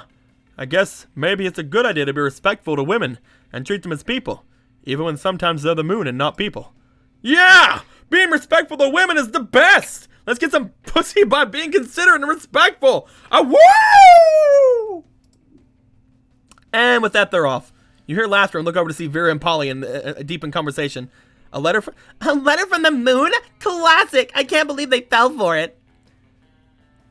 The only thing better than as good a prank at somebody else's expense is a prank that also teaches a valuable lessons about being slightly less douchey.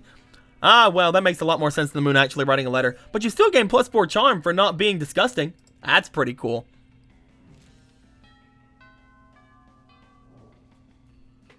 Let's go. Finally. Let's go get some boldness, I think. That day you skip class and just hang out in the bathrooms because you respect no authority. On the way there, you run into Mamami, the Oni girl. She offers you some weird Japanese energy drink. You take a sip. It tastes crazy as hell. You need to check the contents of this shit. Guarana seed extract, benzoic acid, 50 milligrams of caffeine, and 100 milligrams of boldness? Well, that wasn't bad at all. You gain +2 boldness. Thank Mamami and head to the bathrooms. For a long moment, Polly and Miranda can do nothing but stare at the newly freed dark deity. Awesome, boo. Dude, this is awesome! I can't believe our sweet little kawaii deity is finally out here in the universe with us. Me either, so like, now what? Yeah, I guess little buddy isn't so little anymore. The dark deity smiles a grin of the eternally damned. The paint begins to melt off the walls in the hallway. The windows shatter, sending shards of glass flying dangerously through the air. The ground rumbles and shakes with the force of a magnitude 12 earthquake, which is actually farther than the Richter scale goes. Yikes, who knew that unleashing a dark deity from the totem would have consequences? This could definitely spiral out of control. Better do something and fast. Fight the dark deity, or ask the dark deity out to Monster Prom.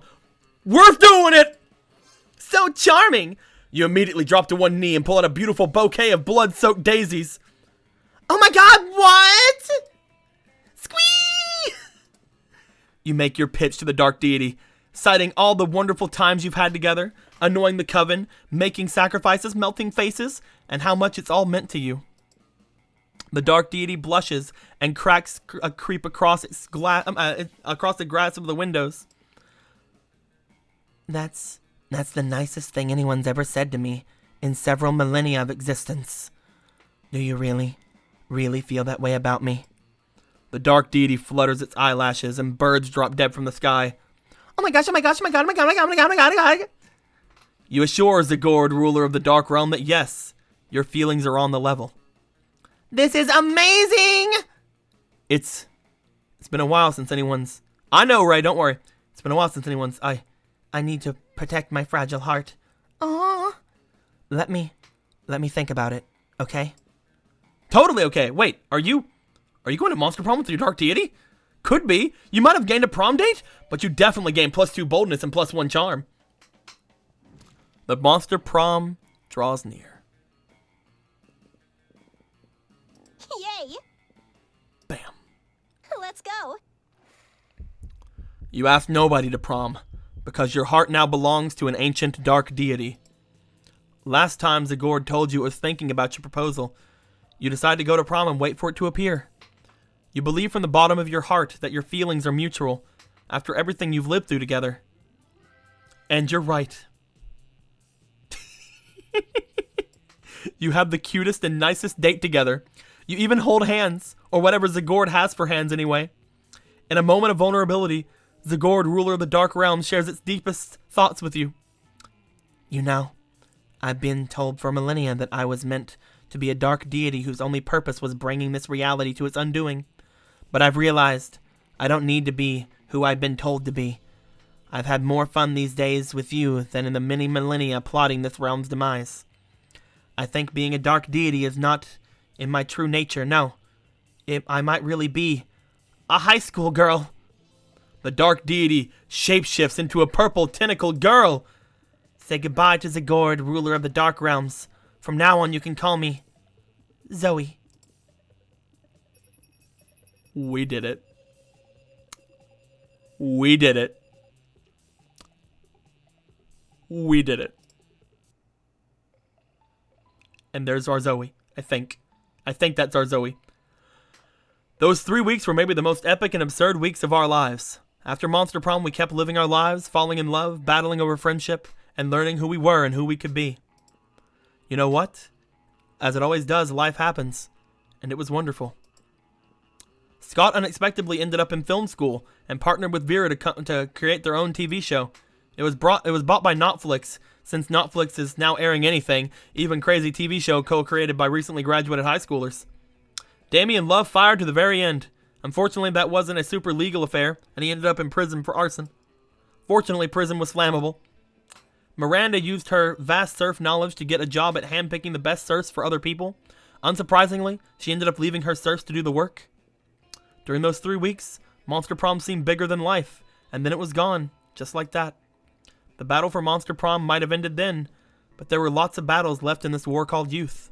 But once again, we were young and unafraid, and we were ready to start.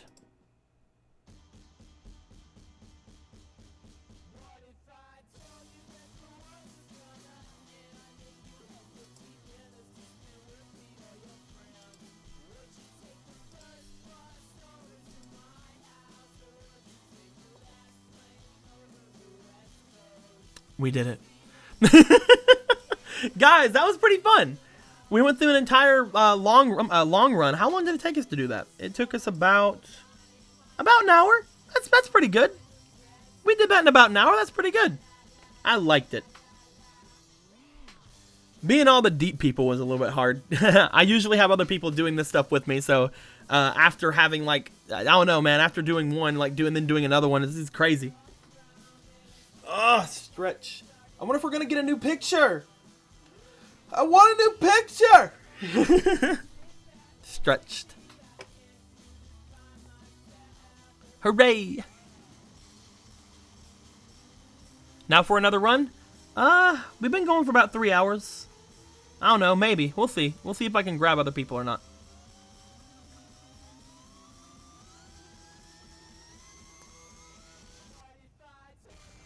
Go for Scott. I don't think we can though. I'm pretty sure everybody's kind of busy today.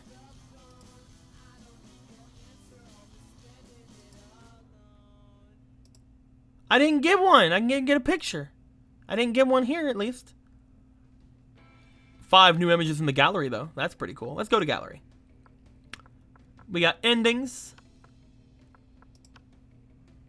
Variation. Look at all these variations. Anything new? Nope. More art. What kind of art did we get?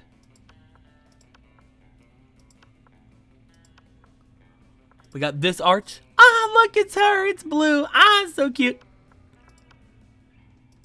Got blue stuff. More blue stuff. Ah, so cute. Fan art. Got a Damien picture. All right, cool. We didn't really get any picture of her. That makes me sad. That makes me sad. We didn't get an actual picture of Zoe. Like I know that she's like the one in that picture, but still makes me sad.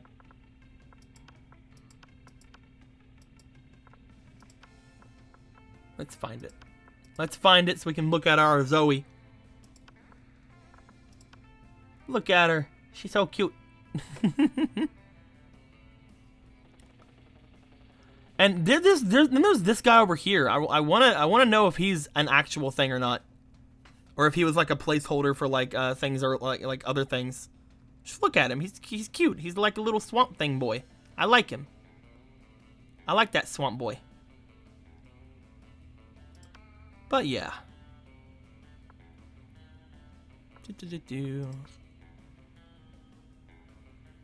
Yeah, I don't think I'm going to be able to find anybody for stuff, guys. People are really busy today, so I'm not even going to really do much of things. We usually do about 3-hour streams anyway, and it's almost been 3 hours, so I think we're going to end things off here. I hope you guys enjoyed yourselves. I enjoyed myself. Have any questions, comments, complaints, or wisecracks? Put them in the comments below. Let me know how you guys have enjoyed this. How much is the game? Let's find out. Let's go to the store page. I bought it like back when it was on Kickstarter, so I got a discount on it. It is $11.99 right now. You guys can go and get that for $11.99 right now. So that's interesting. But yes, with all that being said, guys, I hope you guys enjoyed yourselves. I enjoyed myself, and until next time, guys. Like always, later days.